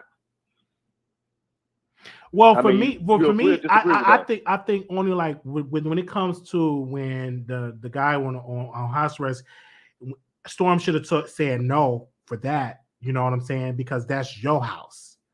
Ain't nobody paying them bills but you. You know what I'm saying? So for that reason, he should have never allowed him to move in there. The reason with his mother, I don't think we should have known about the mother, because we didn't know that. I didn't know anything about his mama moving to Atlanta. That was all news to me as well as the public. But I think that Storm tried to distance himself for his own identity. I think that he wanted to show people that I'm not just Tasha K mentee. I'm smart. I'm intelligent. I have a degree. And but then also you have to understand Tasha K have her own reasons. Like say, hey, you ungrateful. Why are you not? And she probably knew that he wasn't allowing her name in the chat, because we're going to go back to Tasha K. So I think that both of them should have communicated, as well as him and her, and said, hey, I feel like this ain't working. Can I get out of this contract early? I feel like it's a problem. Now, I don't know if they ever had a conversation. That would be news to us if they ever had a conversation a couple of years before about some problems and stuff like that. I don't know. But what I'm saying is it would have been great if Storm and Tasha said, hey, let's talk. We got some problems. I ain't like how this agreement is going. I want to go my own way. I think he should have communicated that with Tasha K way earlier in the relationship when it started to go sour. I think that he should have had a conversation. If he felt some type of way and said, I don't want a name in the chat, it's like, hey, Tasha, I just want to have my own identity. I don't want your name in the chat because I don't want people to keep putting me and you in the chat and stuff like that. I want my own identity. I think he should have communicated that with Tasha K, and they both should have that. Now, I don't know if they had that conversation, but that conversation should have been had 2 years, because this is what, 2.5 years ago? Mm-hmm. About 2.5 years ago. 2020, yes. Yeah, so a conversation should have been had during that time. I agree with you. And I agree they should have had a conversation. But I think when Storm Monroe got that Jaguar Wright interview and it went viral, I think at that point he wanted to separate himself from Tasha. At that point, he felt like, hey. Now, this is what Storm's saying. He said, I said, don't put her name in the chat because people were dragging her around that time. Okay, so he's giving clarity on why he didn't want the name in the chat. And I do remember that, but I didn't know the reason why. so now Storm is saying, okay, people were dragging her around the time, and that was the reason. So he's sharing that. But I think that Storm should have said, hey, from this day forward, don't post Tasha K name in the chat. Because to the public, they look like he's feeling himself. He said, don't put her name in the chat. She helped him. And now look what you know what I'm saying? I just think that to the public, we see everything that's done publicly. You know, Duval, I know you one of the historians. You see stuff while watching his channel. But he didn't communicate that until today, that was the reason why he said, don't put her name in the chat because people will drag her. That was the first time I ever knew that. I didn't know that. I didn't. That's the first time. Me too. And that's something I just learned just now. And so I now that makes more sense. But again, if that was the reason in Storm Monroe case, he should have made that publicly. Hey, I don't want Tasha's name in the chat because y'all keep dragging her, and this is my mentor. She does a lot for me. She has helped me with my channel and everything else. So I'm going to show loyalty and love for her. And so don't disrespect her in my chat. And if you would have said that, it would have came across a lot better, not only to the public, but maybe even to her. Because she would have felt like, okay, he got my back. He might not have my back by dragging people, but he had my back in the way he stand up for me publicly in his own way. Okay, Duval, now you on here. Now, this is Storm Monroe, and I just posted this comment in the screen. He said, and we did have a conversation about me leaving Atlanta a couple of times because it wasn't working. I decided to stay until my contract was done. Now, I didn't know it was a contract until like Storm, we knew rumors that it was a contract, but until Storm actually posted it, that's when we knew it. And so now we get to understand that there was some conversations and stuff that was had. Now, what we seeing now, since he admitted that, we seeing the effects of a relationship that didn't work no more. That what do they call it? That overdone its course. What's the word I'm trying to say? That run its course. Amicable split. You can say amicable split. Okay. Or irreconcilable differences, whichever one works for you. Okay. Yeah. So now we seeing like it was a relationship that was a business relationship. It was working at first, but it wasn't working. Now we seeing that it's done. The relationship just boom. Now you're seeing the effects of it. So now the public, we're witnessing just a relationship that just fell out, and they both are saying what they're saying publicly on these streets. And now Tasha K got help because now she have her employee that can be her mouthpiece. It's like a 2-on-1. And then Storm kind of at a disadvantage because what really can you say towards women? Because women will flip on you if they feel like you're being too aggressive towards women. Because the first thing they're gonna say, how can you talk to black women? Like, you know how they do. You know what I'm saying? Yes. You know how they do. So he's almost at a disadvantage unless he get a mentee, a black woman that can go toe for toe with the employee. But he's at a disadvantage not only because she's a black woman. But like I said, he's at a disadvantage when it comes to attacking Tasha, not only because she's a black woman, but she helped him. That's true. It's not like, it's one thing if you're attacking somebody like daytime, tea time, they don't have no strings attached, they don't have no kind of history together. But if you attack somebody that helped change your life, and I don't mean that no disrespect to Storm because he's in the chat, but she did help change your life for the better, you know what I'm saying? It's not going to come across well. And that's why she's taking these shots that she's taking against Storm publicly because she is wounded and she's still hurt. That, their relationship ain't work out and the situation that fell out because of it. And then also, I think she's gonna have true love for him. I do. And I think also with Tasha, you got to understand this is yet another relationship that went sour. You had the lovely tea that went sour. You had the daytime tea time went sour. You had this relationship and Storm went sour. So in Tasha K, I was like, wow, here we go again. In her mind, I shouldn't have ever did this. Everybody that helped turn against me, them thoughts start to play to the same. Yeah. And it hurts the next person who she might want to mentor. She might see it's like a standstill. Yeah. It like for the next person, right? And this was Storm said. He's in the chat. I don't know if you're reading the chat, but I posted on the screen. She offered me an opportunity. I fulfill my obligations. What else do y'all want? See, and that I think a lot of people didn't really know that he was on a contract like that. That it was a contract sign. And maybe I need to read what was in the contract, because have you ever read all the details of that contract, or did he just give us highlights? I'm trying to remember back when, and I think he posted the contract. Did he post the contract on his YouTube channel? I think he just gave bullet points. He gave bullet points of the contract, so he could make that. Okay, yeah. He can clarify that. Clarification on that. Yeah. And so that's why I think that Storm not dragging Tasha K is because of that reason. Tosh, because he have not really like dragged her. I thought that would have came after she said something to his mother, but he pretty much was just giving bullet points of the situation. I don't think he quote unquote dragged her. He was just giving his side of the story. But is it a way for Tasha K? Do you think, I'm gonna ask you this, Duval, do you think Tasha K will help somebody else after this Storm Monroe situation? I think it's gonna be hard. Because I think what I started to learn about Tasha loves hard. She one of the people when she loves hard, she loves purely. And when you get burnt like that, in her eyes, when you get burned like that, I think it might be harder. But I think she wanted to help you. She sees talent in you.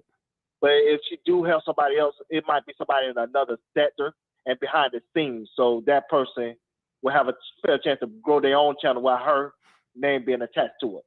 So I just think she'll go about it differently.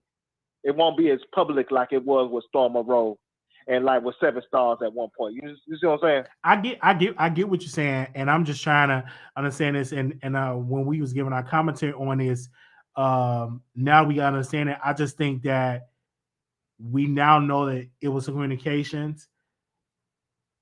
What Tasha should have did, as well as Storm, they said, you know what, it's not working. Just give me $2,000 or whatever. Give me back the refund I paid for your rent and all that, and let me just get you off the contract. Instead of just staying on it, willing through it, and now we at today in 2022, it led it from him, Von, standing in a place, as well as the employee standing in a place. And I think once the relationship was already sour, that he wanted to leave from it, when I'm understanding it, adding that entity on it just added more drama to already a strained relationship. That's true. And when it comes to, I want to say the third party, like you said this morning, I think she does add to the beef because, her aggressive commentary towards Storm, it seemed more personal. Like they have a personal vendetta against, one another where, it make it hard for him and Tasha K to really have a conversation and really come to peace with their, fallout or with their disagreement. So I think the third party being in the way will prevent them from really having a true heart-to-heart conversation where they can both have a clean resolution and a clean, communication and peace with one another. And I also think the third party is upset with Storm is because her ex-boyfriend chose Storm, the brotherhood, than her. You understand what I'm saying? I just think that because women are emotional, I think that she's emotional because Storm did not throw Von to the side, threw him away when she wanted him to throw him away. You know what I'm saying? I think she got a little bitterness from that. That's true. Because when she come at Storm, it is personal. Because when she was coming at Storm, Tasha K wasn't even coming at him like that. It was her that was like, he got the blue card. He being with men, he lost all his sponsors, and Pangea wasn't making no money. That's why they dropped him. That was the third party saying that. Tasha wasn't saying that. Tasha was like, wait a minute, he got dropped from the sponsor that I helped him get, like she was going in. Yeah, and that's true. And I agree with that it's personal between her and Storm Monroe because I think she feels like when Von Ray was disrespecting her in her eyes, Storm Monroe didn't defend her. He didn't defend her honor. He didn't step in and say, hey, Von, don't talk to her like that. Hey, don't treat her like that. You know what I'm saying? If you want to, y'all have a disagreement, hey, settle it out civilly. You know what I'm saying? Don't make her feel less than a woman, especially she already been through a lot with her previous relationship. And when she see that Storm Monroe didn't come to her aid, as you know, as the expectation of black women feel like black men should protect her, yeah, it's gonna be a bitterness and a agenda where she feel like she gonna be redundant, and her mindset gonna be more of revenge. All right, I Yeah, heard you that. know what I'm saying? Okay, just a fallout. I heard that. Well, we thank you so very much, Duval. You said it. You came You on. have a good morning. I appreciate you. No problem, Duval. Thank you for coming on. Okay. Yes, sir. Thank Have a you. good day. Yeah, you too. Okay. 7216 last four. Wiley. Yes. Okay. I don't know how many times we got to go through the same exact story, but I can only speak on what I've seen. Wiley, I've been working with Tasha for about 4 years. Before Christmas in January, you never heard anything negative about me, anything personal about me being put on the internet ever. And, you know, I had that fallout with Jason Lee working at Hollywood Unlocked. I was doing interviews with Raw on site. It's on site when it first started. Like, there was never anything derogatory or salacious about me on the internet ever. And even before then, you never saw me really arguing with people. I think probably the first argument I ever had, quote unquote, publicly, I think it was when we were going back and forth on Tasha's app, probably like in November or October. I don't even remember. Storm's situation, he has a bad way of trying to manipulate people. And that is what the whole, I just don't understand. If he's online saying that there was a bad relationship and it was sour, it wasn't working, you were weeks prior to even meeting Yvonne Ray, you were at the studio and we were setting up your interview and we were all laughing. We were having fun at the studio like we've always done. You were going out to dinner with everybody. Like, you were still calling, you were still asking, check, even if it, hello? I'm listening. Uh-huh. Even if you're saying, oh, it wasn't working out, even weeks into December, you're asking Shaq to come to your apartment to set up camera crews and all this other stuff. So to say, oh, it wasn't working out and our relationship had gone sour before then, that is a lie. I've been working with Tasha for over 4 years. If something's happening and she's irritated with somebody or she's falling out with somebody, she's going to tell me. And when I tell you that in January, we both woke up and was blindsided about how Storm was acting, there was no reason for him to get involved. Nobody was asking him anything. Nobody asked him his opinion or his eyewitness statements of what he saw and what he heard. And I had to, like, during January, it was just a lot. It was super stressful for me. So I didn't even get to really, I'm dealing with the whole situation with getting this kid out of my house and away from me. I'm not even really thinking about why Storm would do something like that because I never did anything to him. I never disrespected him. I never put out any information about him. I never talked about him prior to January. So there was no reason for him to do what he did or even to come out and give out information that nobody asked him for. So yeah, when I talk about Storm, it is personal because he put my whole personal business on the internet first. He came up with the reasoning. And what was the personal business? What was the personal business he put out about you first? Everything. Nobody asked him about macaroni and cheese, staircases, arguing, crying. Nobody asked you anything. You said you did it because you said I leaked the story to Wiley trying to say that you and Vaughn were gay. Come on.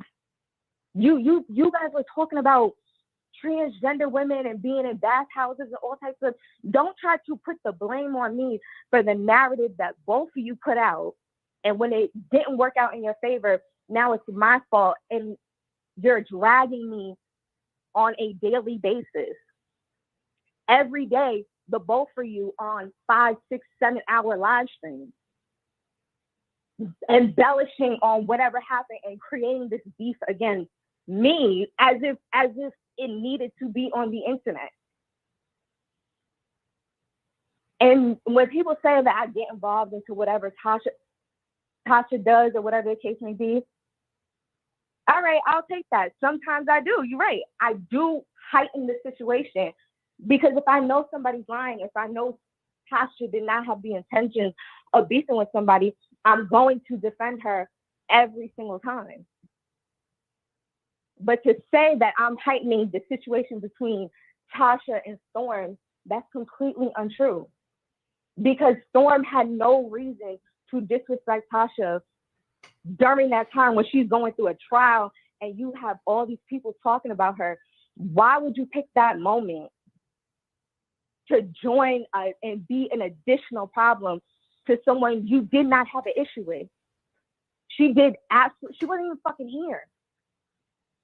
She wasn't even involved. She didn't even know half the stuff that was going on. So for him to just flip on her the way he did is ridiculous. Especially knowing that he involved himself in that whole situation. After he moved out of the house, after I got my apartment, any communication or any relationship that you had with that person, you pursued it. So you can't get mad when you find out that the person that you're going to bat for is going around telling people all this stuff about you. And you can't blame me or Tasha for that. And he does not want to take accountability, but then he wants to say that everybody else is toxic. But every single month, you back talking about people that you said that you did not want to talk about. You did a video playing around on an air mattress. You talking about Tasha K's birthday. Like, even the whole thing with the boy getting shot. Why would you come on here and say something? Why would you put in the title, shot outside ex-girlfriend's apartment? What is the purpose of that?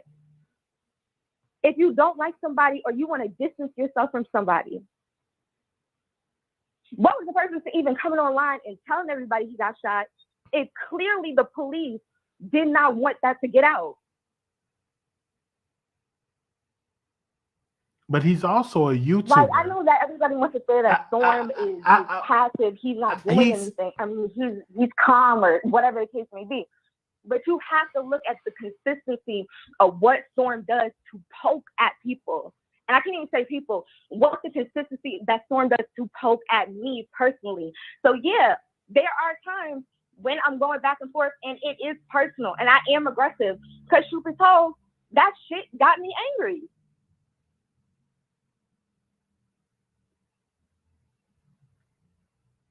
One of the fact that he is a YouTuber and that, of course, you know, YouTubers, they do put things in the headlines to go viral. And so that could be that reason. But you recently did a live with Tasha K on your channel and you said that Storm was gay and that Storm, you also said that he was dropped from all of his advertising, like all the ads, advertisers dropped them. So you did put that out. Why did you put that out? Was you angry? Was you upset? I put it out because it's true. You're talking about someone's financial literacy and you're talking about someone who needs to, what was one of the things that you said about Tasha, needed to be careful about how they move online and if you lost your house or whatever the case may be. Mm-hmm. So yeah, I did put it out. Why? I used to work at Embrace Sangia. I didn't work for Storm because he was working with Tasha. That's the only reason I tried to help as much as I could. So for someone to act all high and mighty like they got it together, I had to remind you. And that's not it was a dig, it was a jab. But for me putting that out, it's the truth. It's the absolute truth. Tasha helped you get your additional income. And once y'all severed ways and your content just started different, changing, even before that, when you wasn't working other parts, and you was telling me, try to see if you can get $1,400, whatever the case may be. I want $1,400 for this many videos or whatever the case may be. And I went back to her and I tried to negotiate that for you. She said you couldn't even bring in $800 worth of sales. So for someone who, like you said, is a YouTube content creator, and you have advertisements coming in saying that your ads are not performing well, why are you focused on trying to make headlines or make clicks and views off of the person who helped build your channel? And in result, you still didn't get to keep your ads. So I brought it up. So for and you hearing this, and that's all that's going on. Would you ever have a sit down conversation? You know, they have this on Zeus where they bring two parties together and y'all have a conversation. Are you willing to do that? Wiley, please. Were you willing to sit down and have that conversation with Storm? And y'all sit down and y'all have the conversation? No. You said no. Okay. So you feel that Storm did not protect you. You feel no, and that's another thing. Storm didn't have to protect. He didn't owe me anything. He didn't have to protect me. He didn't have to do anything. But I was just even thinking about back in December, there was an argument that me and that person was having, and Storm, unbeknownst to me, he's recording the conversation. Wow. And in the video, we're screaming, we're yelling at each other, whatever the case may be, all this stuff. Within 2-3 hours, Storm uploads the video and is posting it on his YouTube. Didn't ask my permission. Didn't even tell me he was recording me. But he posted the whole argument early in the morning, probably like 5-6 o'clock in the morning. And it wasn't until Tasha called me and told me, I didn't even know Storm had posted that. And that should have been the first sign that something was wrong with this kid, because he goes out of his way to try to embarrass people or try to belittle other people for whatever reason. He did not owe me anything. He didn't have to protect me. He didn't have to do anything. But what he didn't have to do was get online and fuel the fire. That's what I'm upset about. Well, nobody was like knocking on his door asking him to give a recounter of everything that happened or everything that didn't happen, or his perspective of what happened in the matter of 8 days. There was no reason to do that. Well, for me, y'all were in his house and you said he didn't have permission, but you do know you in the house with a blogger. So you shouldn't be shocked that he posted. I'm just saying. Because if I'm staying in the house with Barbara Walters or with Gayle King and something leaked on NBC or something, I won't be shocked because I'm in there with a reporter. Okay. He's a YouTuber, so it wouldn't surprise me or shock me. So what if the videos that I have in my phone? What if I have videos in my phone?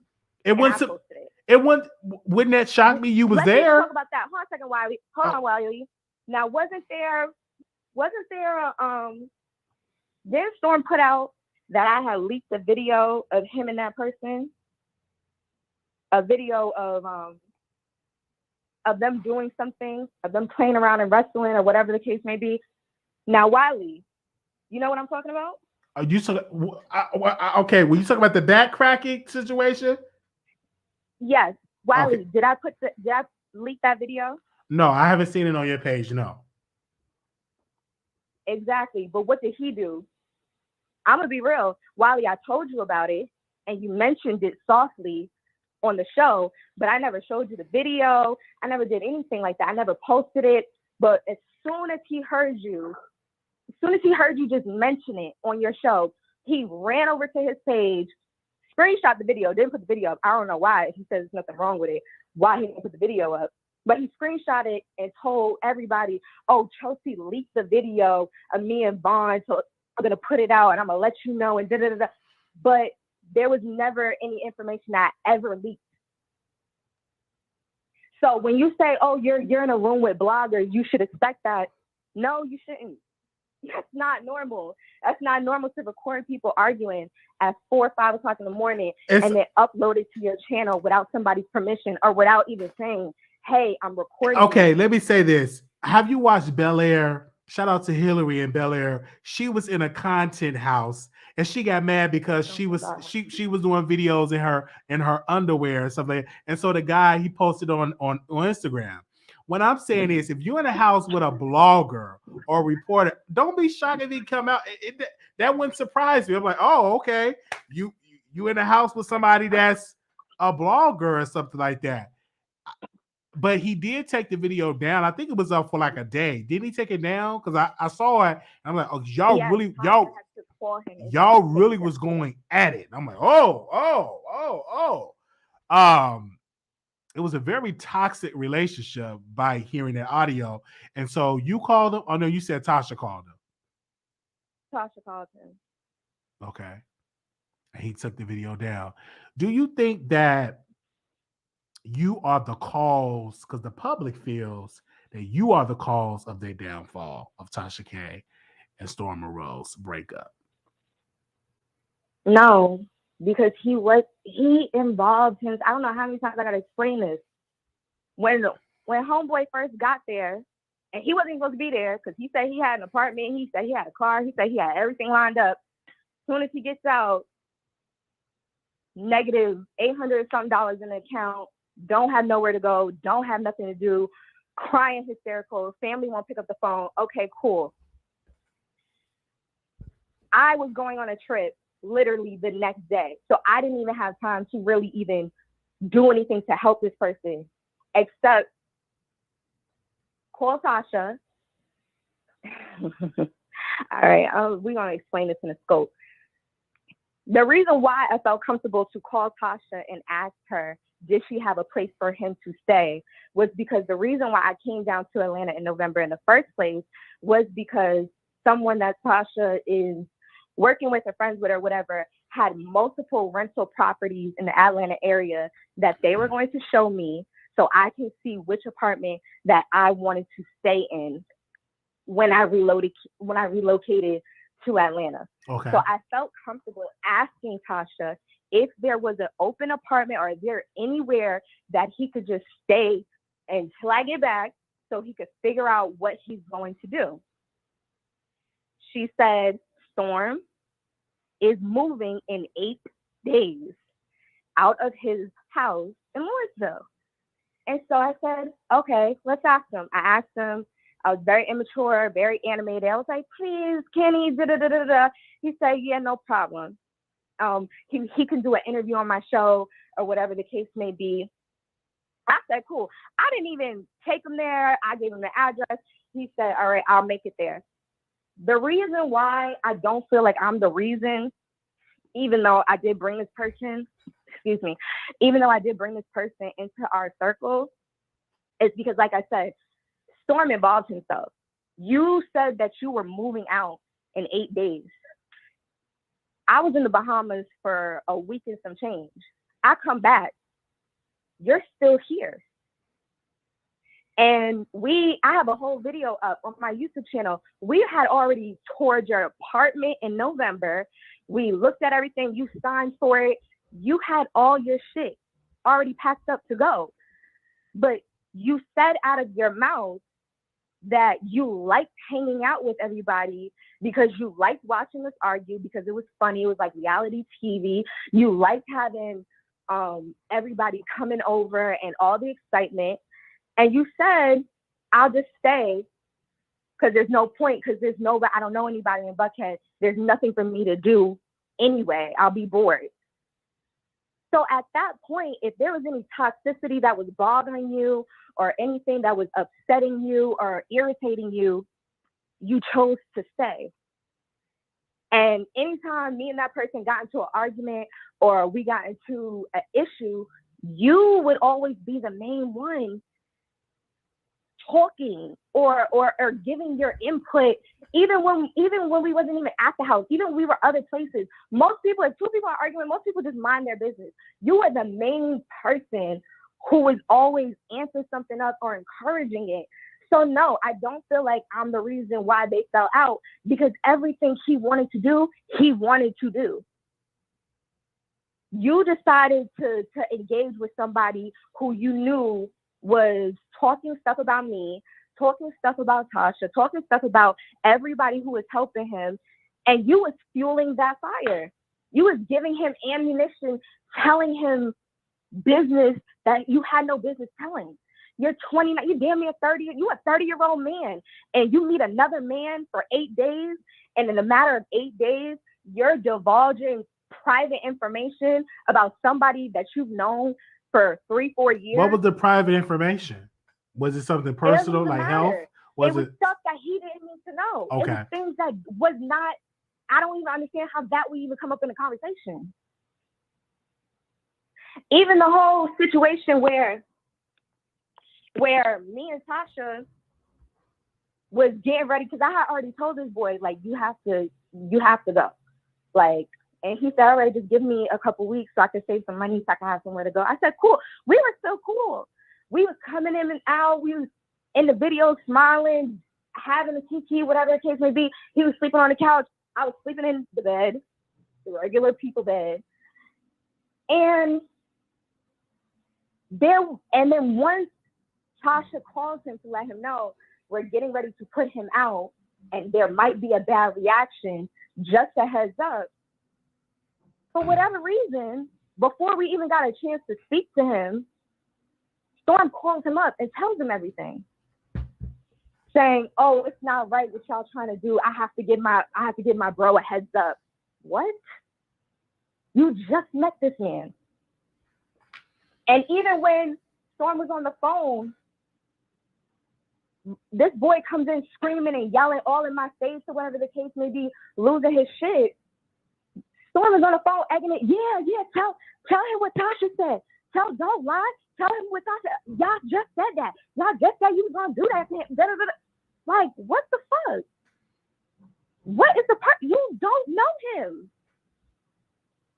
And it wasn't until you found out that he was saying what he was saying about you, that's when you got upset. So when it was about you was irritated. But when it was about everybody else, you was hyping it up and you had his back. For what? I don't know. So no, I'm not the reason for anything. Everything he did it because he wanted to do it. And after all of this, do you look at it and say, I wish I would have just never got involved? I wish I would have just stayed in the Bahamas for extra month? Do you regret anything? Clearly. Mm-hmm. But he has to stop with this narrative that I'm putting something in her ear or that I'm egging the whole situation on. Yeah, if somebody's gonna drag him or if somebody's talking about him, oh, best believe I'm gonna be in the chat, I'm gonna be laughing, I'm gonna drag him too, because it was a personal attack. You cannot find a video in January where I was talking shit about Storm or I disrespected Storm. You can't find a video prior to January and December of anything negative about me ever. He brought that narrative to the internet. So yes, if people want to know if I'm upset or I'm bitter, yes. So I'm gonna drag him every time. I'm gonna talk about your mama. I'm gonna talk about your daddy. I'm gonna talk about your sister, the dog too, everybody.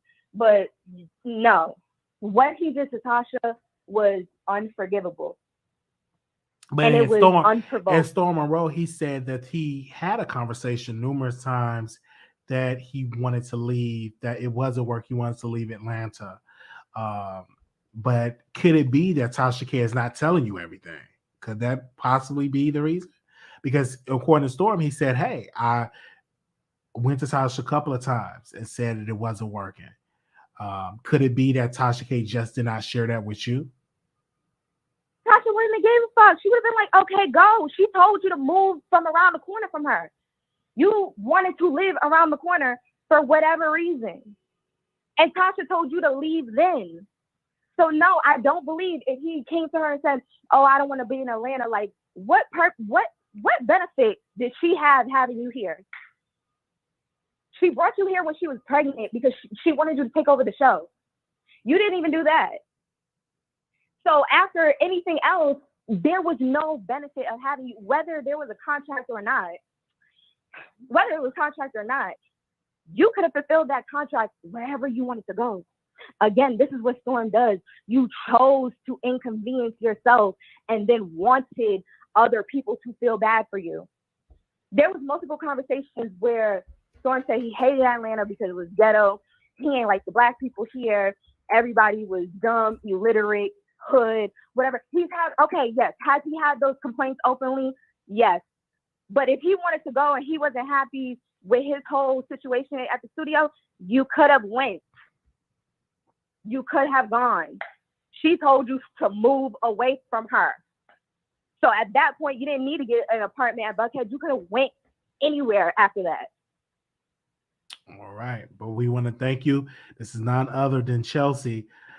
She have a YouTube channel, and I'm going to share it on the community wall. The video that started all of this again.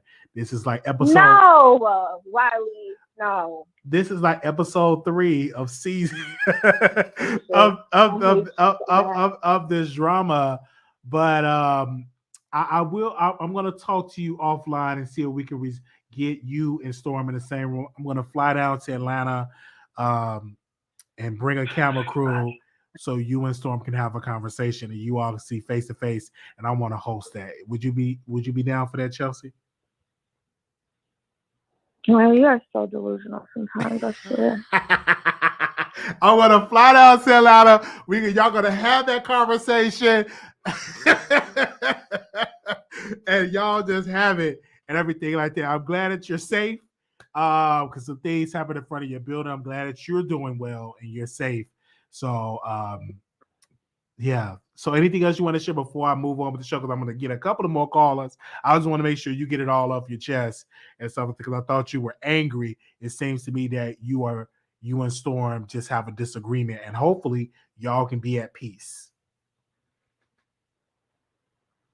Well, no. Because everybody needs to just stop worrying about who's more aggressive in their delivery and literally go back and see how many times this person who claims that they wanted to be removed from a situation and they weren't the toxic one and they weren't, how many times every single month have they referenced this whole situation in January? How many times they have taken the opportunity to join in for clicks and views anytime it's resulting around Tasha? And please tell me that you wouldn't be at least even a little bit irritated seeing somebody continuously give their quote unquote commentary and throw underhanded shade and you just got to sit there and not respond. And that's your opinion. And me personally, I can't say I see all of the shade, but I did see where he said he's not going to laugh at her downfall with that situation. It seemed to me that you took that as shade. Yes, because like I just told you, when I told you what happened when I first came down to Atlanta, Tasha's been doing this. Tasha's been living in houses in Maryland, in DC, in Marietta, in Florida. She's been buying houses, living in them for 3 years, moving, and then renting it out. So for you to get up there and say, if it was me, if I lost my dream home, I would be devastated. Please stop the bullshit. Okay?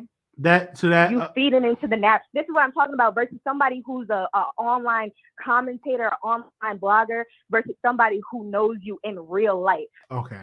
You fed into the bullshit. That's what upset me. So that's the part that because I'm like, what triggered you?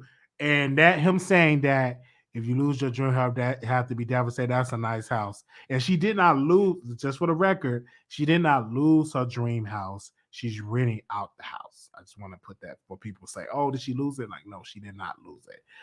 But yes, that's exactly what triggered me because Tasha is not a boastful person.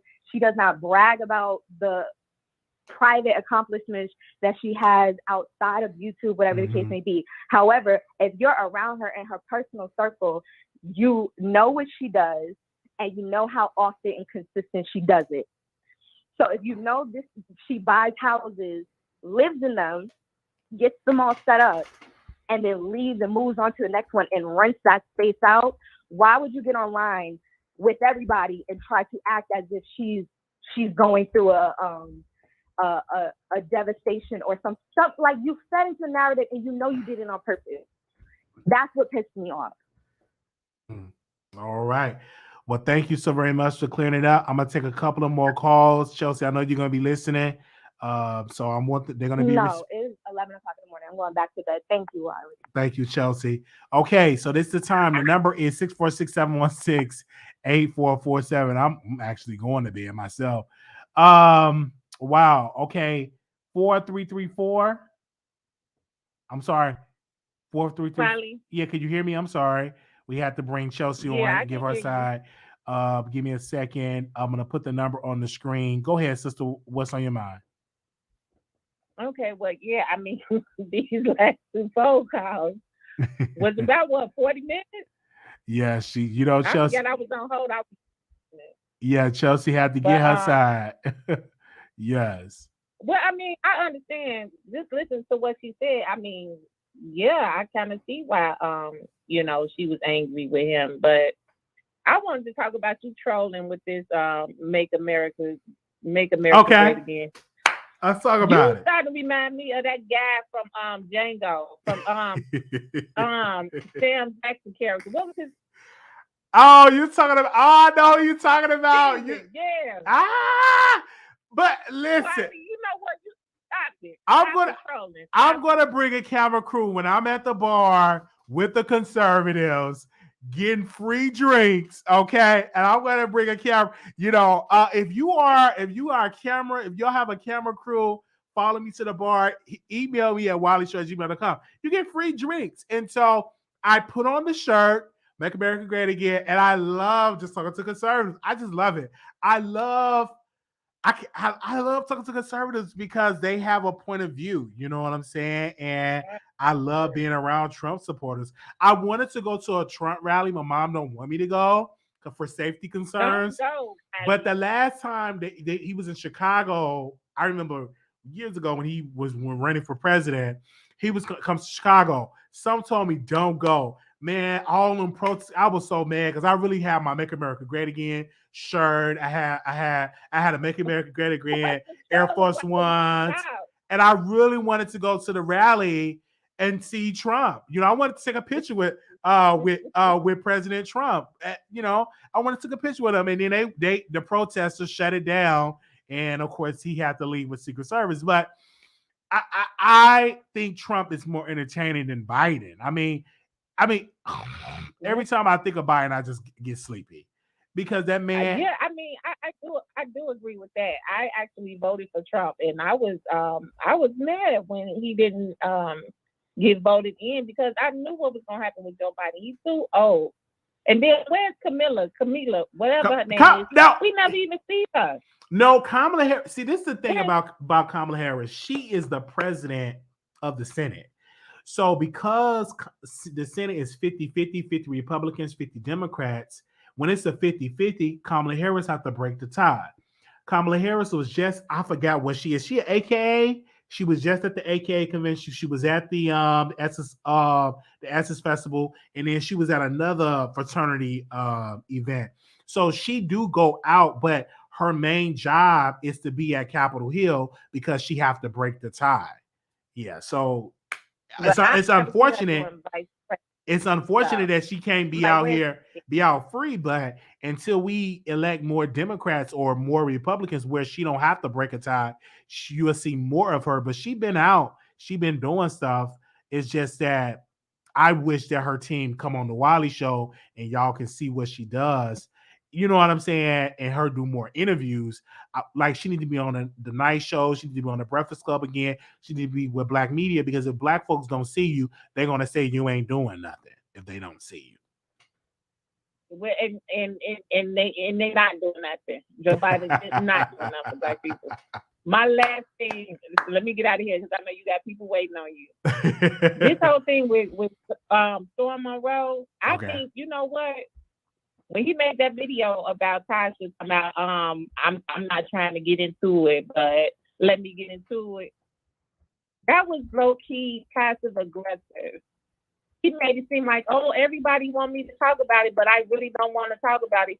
Yes, you did. You wanted to talk about it. You did want to poke that bear. So he had to know it was going to be some consequences. He thinks because he looked like a Teddy Graham and he a little guy, these short guys, all Monroe is nose and the head. That's it. Wait a minute. And he thinks because he look like a Teddy Graham, there ain't nobody gonna like Chelsea said, he's manipulative. But he was trying to talk about her with making it seem like he wasn't trying to talk about her.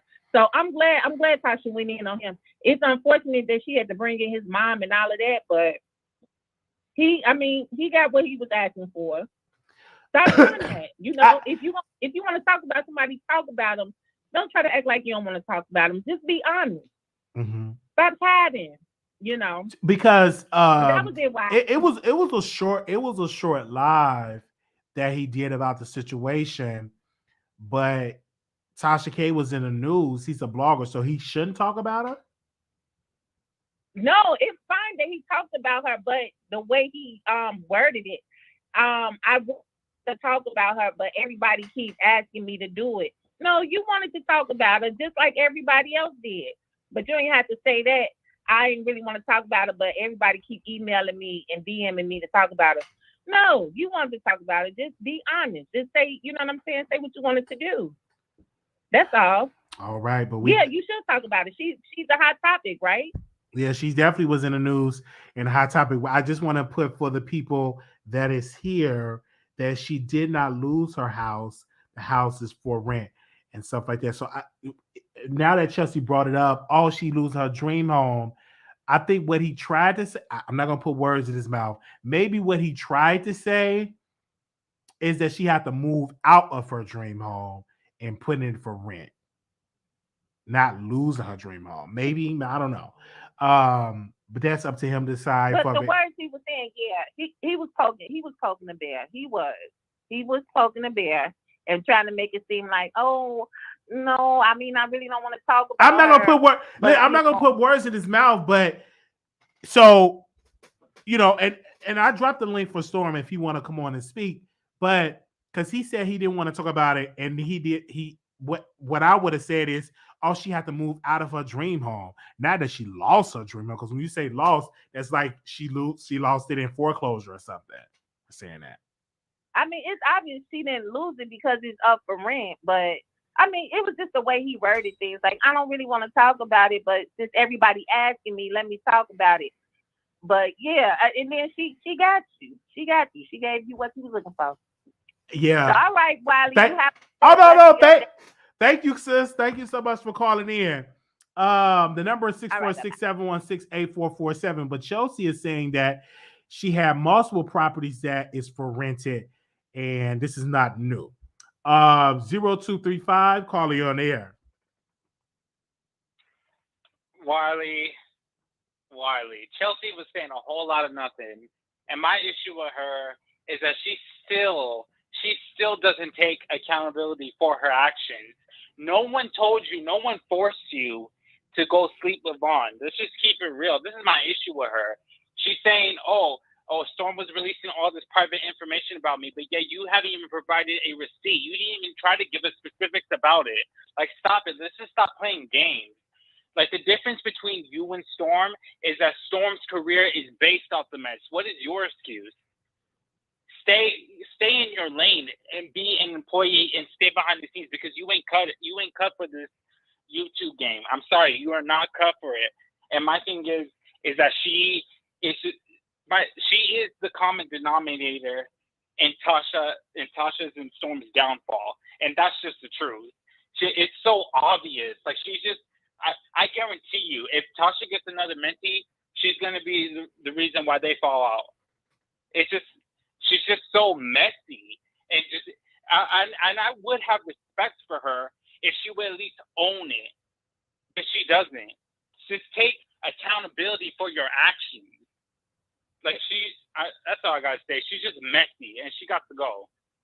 Thank you, Wiley. Bye. Thank you so very much for calling in. The phone number is 646-716-8447. 5523, caller, you're on the air. 5523. Hello? 5523. Okay. 3922. Okay. Hello. Hi, welcome to the Wiley Show. Hello. I heard her side several times, and it just seems like she just wants to be upset. I am on Team Storm because Storm is going on with his business. He's very popular on YouTube. He's doing good for himself. She's not. She's over there working for Tasha K. Tasha K is over there, is on her way down. That don't even make sense. Why would you move into a mansion or this $1 million home and rent it out? So that's just a narrative on it before she get put out. So no, I don't believe that. I think that Chelsea is full of it. And then you ask her, will she resolve the issue with Storm? She just want to keep up this toxic behavior. Why? Why would you want to do that? And it's not even that serious. I think she's embarrassed that the world found out that she was messing with this Vine character and he wasn't anything. He was dirt. And so it's like she's just using Storm to just, it's crazy. I think she's petty. And I think Tasha K is losing her home, or she is on the verge, or she could lose her home. So she called herself going to put a different narrative on it and pretend like she's renting it out. No, that doesn't make sense. Why would you move out of a house, a dream home, into an apartment? Girl, please. It could be a rent. Well, for me, it could be a rental property. Like, you want to downsize, you want to have a rental property, and Tasha K have put out that she lived right by Larry Reed. You know what I'm saying? Larry Reed lives in Florida. So, and this is public. I've shared it before. And so this is a rental property, multiple rental properties that Tasha K have. So I think that maybe she is downside temporarily to an apartment and then going to move into another $500,000, $600,000 house. Who knows? You know what I'm saying? But I will say the public, because it came out of the public, they kept saying that she lost her house because of Cardi B. That was a lie, because the house is not for sale. Oh my God. I just think down the road, because she lost the appeal. Okay. Cardi can garnish her wages. Cardi can go after pretty much anything that Tasha K has. So why would she all of a sudden be making these moves and doing these things? Why would she was bragging about she got a forever home and she was so happy and this is that and the other. And she had just got her credit straight.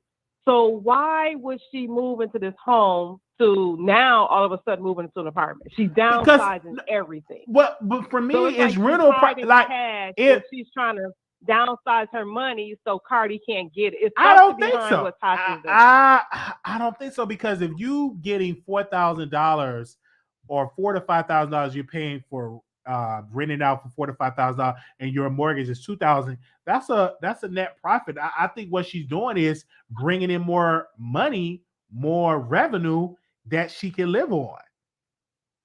And then for people that why now? Why now? I think it's strategic to do it now. It's just the best time to rent. A lot of places are renting and paying high rent because it's profitable right now to have rental properties. It's very profitable for doing that. And I think that, let's say she have to pay back Cardi B, point of art, even though I believe that she's going to refile her appeal and it's going to go through and it's going to be fine. She got to pay Cardi B a guy. But let's just say she have to pay Cardi B $4 million. You would want to have rental properties to pay down that debt. Would you not? That's true, but just you would want to have, like, I would say you need to have rental properties to pay down the debt if you have to pay. Even though honestly, I believe she's gonna refile that appeal and she ain't gonna have to pay Cardi B a dime. That's what I believe. Now, if her attorneys do it right, listen, just like I said, Monique gonna get everything she wanted. Me, people didn't believe me, but I feel it in my bones that she gonna refile this appeal and everything gonna be good. She got to pay Cardi B a dime. It's gonna be an error somewhere, and they're gonna be like, "Oh my God, did this really happen?" But I do believe that's going to happen.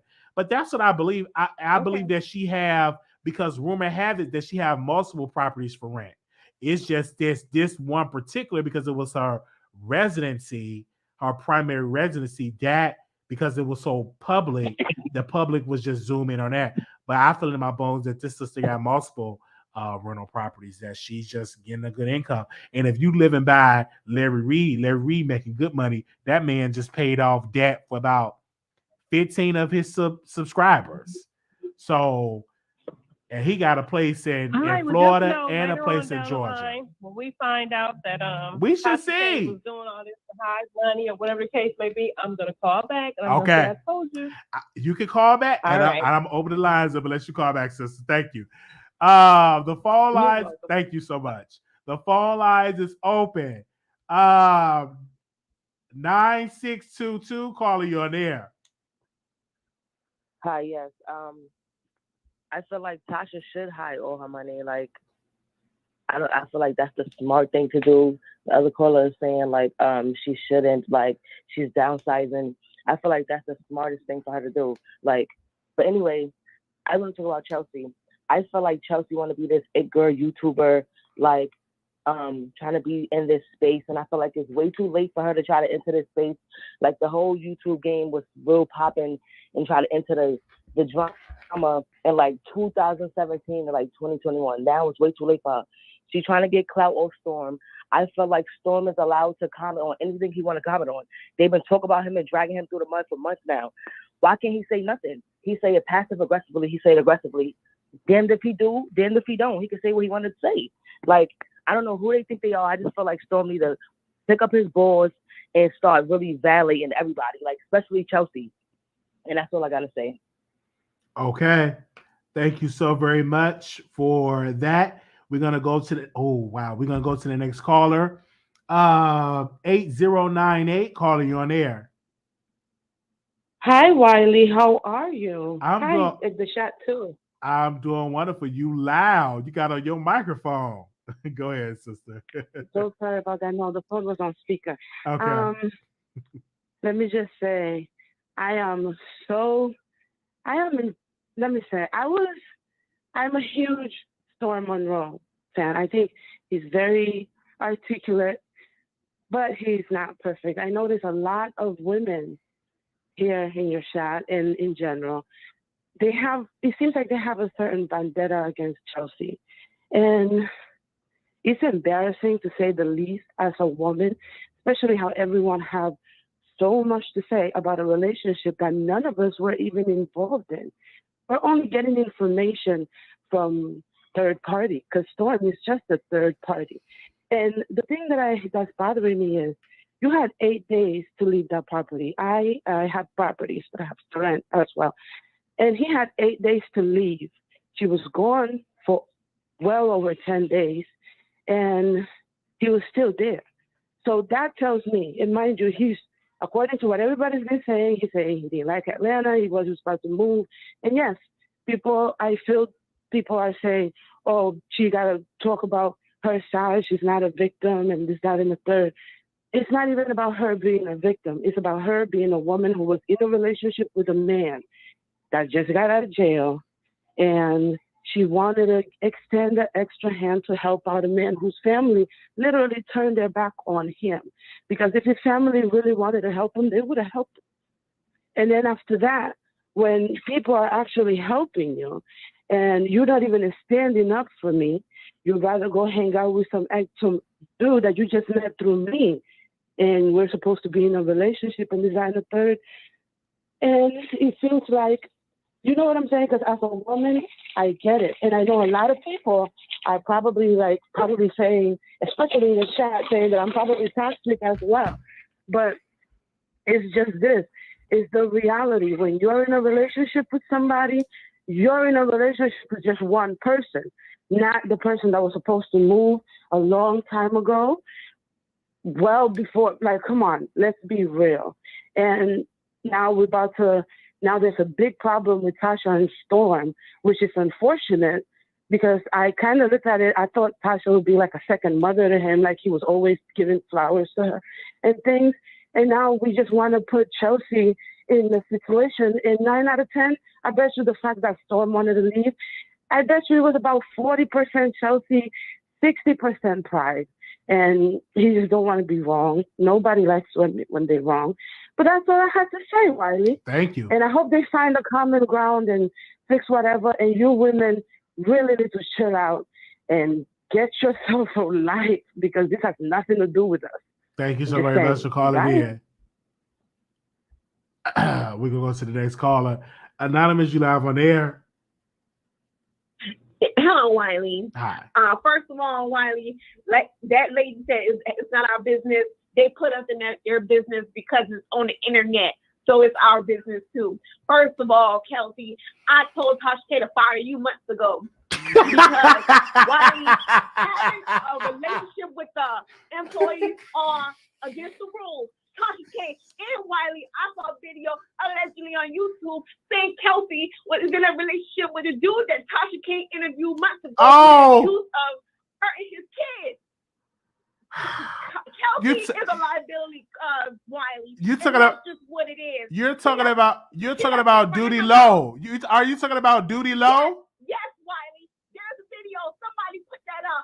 And the Coffee City lady, yes, I watched her. I saw her video. She said somebody said it.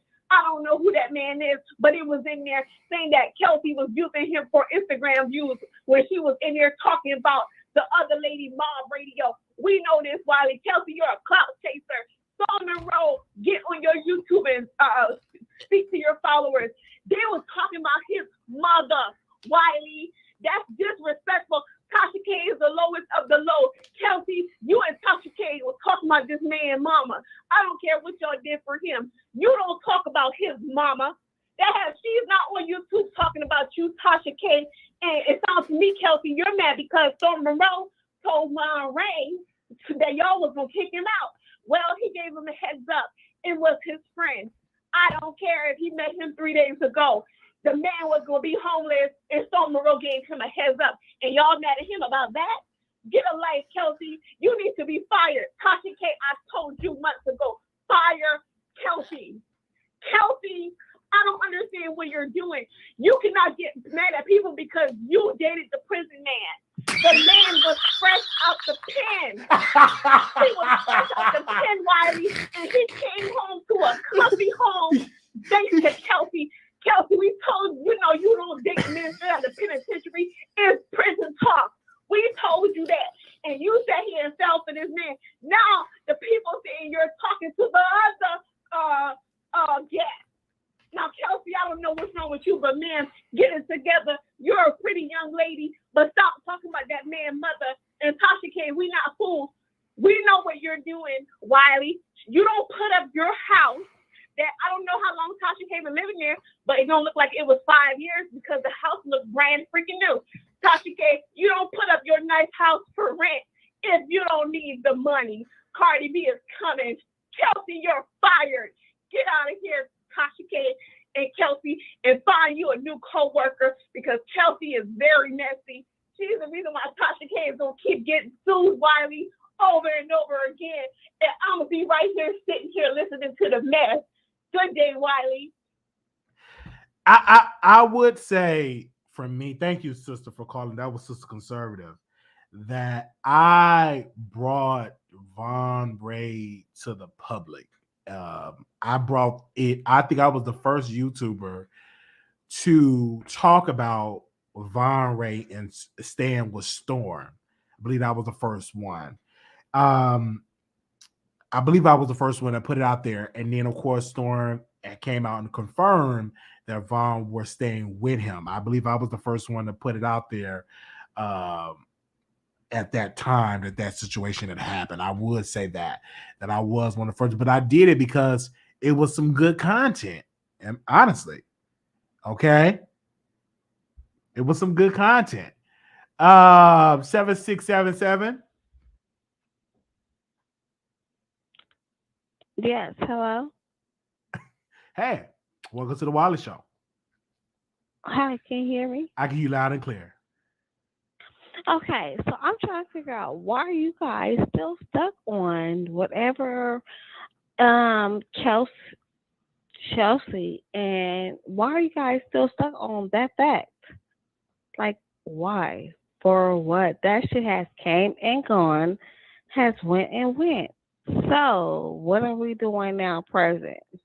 Well, for me, honestly, Like, I think that it was now you have updated information that Storm is falling out with Chelsea and they're talking to the blogs. so what? And That so has nothing it's to so do with Chelsea. but Like, no, you it guys, does. Did you like, see it Chelsea sounds like a video? whole bunch of Did you bullshit to did you me. did you see Chelsea video, ma'am? Before you make a comment, did you see her video? Doesn't matter. No, it Doesn't hold, hold, matter. hold, You hold. guys, It does matter because okay. that's part of it because she was making allegations towards Storm, and that just happened a couple of days ago. Did I you? don't know. You I didn't see the mean, video. So what I'm saying is you're not aware of Storm, everything that's going on. Storm doesn't care. Like, you guys are like, keep on trying to push the narrative. Like, don't nobody care. Like, that was way back when. That was just happened about Next, January. That wasn't years ago, man. That's a couple of months it ago. doesn't And a matter. couple of days ago, Chelsea and That was and next. Tasha K were addressing Storm Monroe. So But next, it's very relevant to talk about. but Ma'am, next, you called in. I'm not understanding if you don't care about the situation, why you called in. I'm just trying to understand. I do, but I'm just trying to understand, like, why are you guys trying to push the narrative on Chelsea and like, don't, like, that was way back when. A couple of months ago, Now but we are moving forward. It does not matter. we are are moving forward. But what I'm saying is people are going to talk about this. Just like you tune in to watch the show. Obviously, you're interested because you tune in to watch a 2-hour show regarding this topic. But I'm also irritated by the fact that you guys are still trying to push the narrative about Chelsea and Storm and all this and all that. So what? That was way back when. I mean, come on now. There's way more narrative that we have that we can push besides those. Well, come on. But let me say this: we had talked about a lot of subjects. You didn't bring up nothing about Monique, which is sad. You didn't bring up nothing about. We talked about President Trump, which is sad. You didn't talk about that, and you also didn't mention nothing that we talked about. That we talked about. When we talked about Chris Brown. So obviously you're not. Versus White. Okay. So let's talk about it. You want to talk about it? So let's talk about it. How about Roll versus White? Let's talk about that. Okay, we already talked. Hold on. We already talked about that. Thank you so much. We're gonna go to the next subject. We already talked about that. We ain't talked about that in the video. She's not aware of what we talked about. 1116. 1116. Hey, Wiley. Hey, welcome. Can you hear me? Because she just don't know nothing of what we talked about. Welcome to the Wiley Show. I'm like, let's talk about Robin. We've been talking about it when it first came out. We ain't about to go and talk about what you're talking about. This is the Wiley Show. Go ahead. I guess what I want to talk about is let me start with the house. Okay. I don't think there was just one reason why Tasha K decided to get rid of her house. It doesn't make sense. You mentioned if she does have to pay the $4 million, wouldn't it make sense? But we're talking chump change here, right? $1,200. That I don't think that's going to make and break anything, right? And then I heard on another podcaster show that the difference between what she possibly will make and what she what she'll possibly make over is probably anywhere between 500 and 1,000. So it's chump change because let's say she has $4 million. She owes $4 million. She pays her over the course of, I hope, at least 10 years because anything over that, I just kind of feel like Cardi owns her at that point. That's like $33,000 a month. Okay, so $1,000 leaving your dream home. It's I think it's $5,000 per month. I don't think she's gonna make that off of it. I don't think that she's gonna make that much money off of it. I'm gonna be honest. I know her mortgage is $1,700 because she was very smart in buying that house and renovating it. I would be surprised if she gets more than $3,000 in rent. I would be surprised.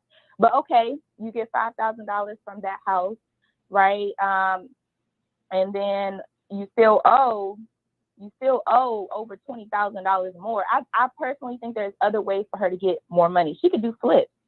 You can make $30,000 off of flipping. You can flip houses every 3 months. You can flip multiple houses at a time. So I just don't think that's the only reason. I think it's a compounded reason. Maybe it's that and the fact that when she put that house in her husband's name, she can't legally, it may be legal issues. I think it's just more than one reason why she would just leave her dream home.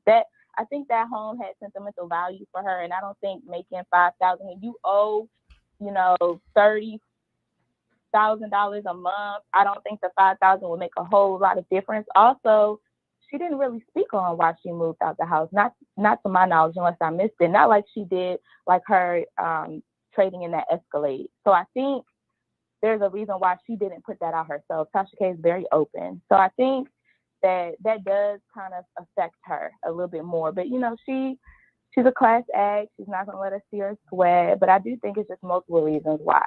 I think Tasha K, she's a businesswoman. And so when she signs on these mentees, I think she leaves with good intentions, like, oh, I'm going to help somebody. I know it was kind of difficult for me to get started.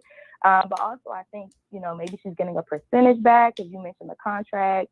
And then also, yes, I think that she wants allies in this business because, she falls out with everybody, right? And even though she wants to make it seem like it doesn't bother her, I think it does bother her. And I think here's the issue that I have. I know a lot of people want to put it on Chelsea. Chelsea is her employee. So as a leader of your business, I expect more from Tasha K. I expect for her not to be swayed by her employee.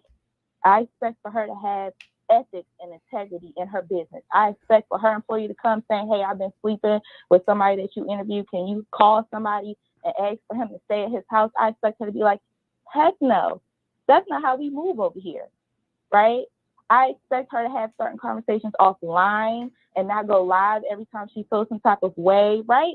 I just expect professionalism. So, yes, Chelsea is a problem, but Tasha's allowing this to happen. Why? You know what I mean? And why is nobody in her tribe pulling her to the side saying, you're moving funny? So I think the lack of accountability on Tasha, I feel like it's self-sabotage. And I think I'm struggling with this because she's not perfect. But when she gets on her shows and she speaks about, critical thinking, things like that, I'm like, okay, yeah, this is a woman that's really level-headed. But then the way she's moving in her own personal life and her own business life, it's like, this doesn't match the things that you say online about other people, right? Why would you allow your employee, why would you support her dating somebody that you've interviewed like business, right? Why would you allow, two employees or your mentee and your employee to go back and forth on social media? Why are you speaking on it? You know what I mean? It's just like the fact that she can't dissolve conflict in her own circle, right? The fact that she can't minimize any of the risks that's going on. The fact that she's falling out with everybody that she mentors. I think this speaks to her own personal issues. She has a pride issue. She lacks boundaries, and she constantly pushes boundaries. Right? She pushed Storm boundaries, posting his income. There were several times where she would interview somebody that Storm had interviewed first, and she didn't give a shout out when she should have gave a shout out. She can't, lead with values in her organization. Like, these are certain things where it's just kind of like, I'm disappointed in how she's kind of moving, right? And I'm disappointed that even if you've fallen out with somebody, you don't give backhanded compliments. You don't throw out things that you've done for somebody. That's something that you just keep to yourself because you didn't get into this because Storm owed you anything, right? You signed a contract. It didn't work out. It wasn't for you. This situation wasn't for you. And I'm pretty sure Storm feels that same way. When he came in, he was supposed to be her co-host. It didn't work out. There's disappointments that come with the business. And the fact that she can't maneuver her highs and her lows well is very disappointing to me because I'm like, girl, who you represent on TV, you should easily be able to handle these issues in your own personal life, right? But I think it's pride and it's a lack of integrity. You know what I mean? It's plenty of people that I think we've all fallen out with personally, and we don't speak on it in public like, hey, I wish that person best, moving on, this is how we're moving. But the drama and the mess, I'm like, Tasha, really? Like, I'm really kind of disappointed in that. And I don't want to say, oh, that's Chelsea. No, that's Tasha. You got this girl in your circle. You got this girl around, and I think it's because she can control her, right? I'm gonna help you out. I'm gonna save you from living with this bum. I'm moving you into his house to 7/3 because she does whatever Tasha K says. And I think that's the difference between her and all these other people like Storm and all these other people that she's helped out is they're like, oh no, I'm gonna back away. I want to stay neutral. And that pisses her off because how dare you stay neutral when I did X, Y, and Z for you? See, that's not how you help somebody. That's not what you do. But see, Chelsea would do that, and Tasha would talk crazy to her because Vaughn said it. Vaughn said she'll talk crazy to her until she said, well, when she's stressed, no, man, you ain't gonna talk to me crazy. So other people would be like, this ain't working out. I didn't sign up for this. But Chelsea would stay there, and I think so. That is the relationship that they have, and so she's allowing. This is self-sabotage. She's allowing this mess to grow, and I just don't think it looks good. You got bigger fish to fry, honey, than logging in somebody else's channel and talking mess about somebody that you helped. Why? Like, you know what I mean? I just say take the bigger role, focus on your business, focus on your growth. For you to constantly be talking about Storm is because I feel like once she helps somebody, she gets intimidated when they get to a certain level. I think that's part of it. Storm was growing. She's intimidated, right? She wants Storm to now do more for her, and Storm doesn't owe her that. We're in a contract. I don't know if she gets 10%. I don't know. I don't owe you that. You know what I mean? And then you start to get intimidated, and this is when you start to change, start to move a little funny. And I think that Storm tried to be the mature one and the bigger person constantly. But how many times you gonna push and push and push and push somebody? Who gives you the right to put out my income? Who gives you the right to speak on my mama? He's a caretaker of his mother. Tasha is a parent. You know what type of love that is. You know what kind of responsibility it is to be a caretaker. And she always saying, somebody talks about my kids. Somebody put my kids out there. Well, give somebody the same consideration. I mean, it's just nasty. It's nasty, and I'm holding her to a high standard. You brought all these people in. You are the leader. You are the mentor. You are the people that somebody look up to. You are in a leadership position, and you are failing. And it's your pride and your lack of integrity. Don't nobody owe you anything. If you're getting into this, you want to slave, you getting into this because you think somebody now owes you. No. All right. You have to respect people's boundaries. Thank you for putting me on, but I don't owe you that. So, okay. Thanks, Wiley. No problem. Thank you. Okay, I'm just trying to make sure. Oh, wow. We on building for 3 hours. Oh, thank you, sister. She was giving her point across. 1598. Hello. Hi, welcome to the Wiley Show. Hey, Wiley. How you doing? Doing great. How you doing, Wiley? I don't want to hold you. I just wanted to know, this might be off topic, but while Armand is so worried about Tasha K and reporting on her, where is Deposit Your Check on the chart, and why is Cardi B song flopping? Have a good night. Okay. 7677. Hi. Welcome to the Wiley Show. Can you mute me in the back? Okay, let me see. Okay, you get $5,000 from that house, right? Send me two. Okay. It's like the TV or something you gotta be playing on. Okay. Can you hear me? Yes. Go ahead. Okay. So you guys are talking about Tasha K, Chelsea, Monroe, Storm, Monroe. Like, all that is old. Don't nobody care. Like, have you been drinking today, ma'am? Because you called in before. None of that matters. I'm asking you a question. Have you been drinking today? Be honest. Have you been drinking? And none of that matters at the end of the day. Hold on one second. I asked you a question. So it's just a yes. So it's just a yes. Hold on one second. It's just a yes or no. Have you been drinking? Yes or no? None of your goddamn business. Okay. Have you been drinking? So we're gonna move forward. Now, ma'am. What you drinking on? Patron? What you drinking on? Grey Goose? Vodka? What you drinking on? Wisely. Why? Wisely. Stop it. Wisely. So, what are we going to do? Are we going to try to keep it copacetic, or we're going to try to say we're doing this, that, and third? I'm just asking. It does not matter. Okay, I got to get you out because you ain't being honest with me. Does that matter? Okay. Well, thank you so very much. Next time when you sober up, you can come back on the show and speak about it because you're I'm not. sober. You sober? Yes. What's 1 plus what? 2. Okay. So the reason why it mattered, again, so I'm gonna explain to you, is because Chelsea responded on her channel. That's what we're talking about it today. So you guys are trying to make the channel about Chelsea and Storm, Bond, and all this that's already in 2021. I mean, come on. That's right. Bringing you the best in politics and celebrity gossip. This is the Wiley Show. Y'all need to listen to that, okay? Don't stop. Keep it going.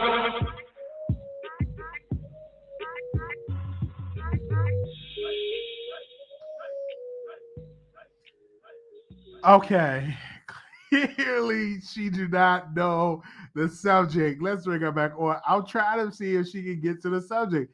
Go ahead, 76. Can who get to the subject? Wiley, that's not forget. You didn't even want to be on.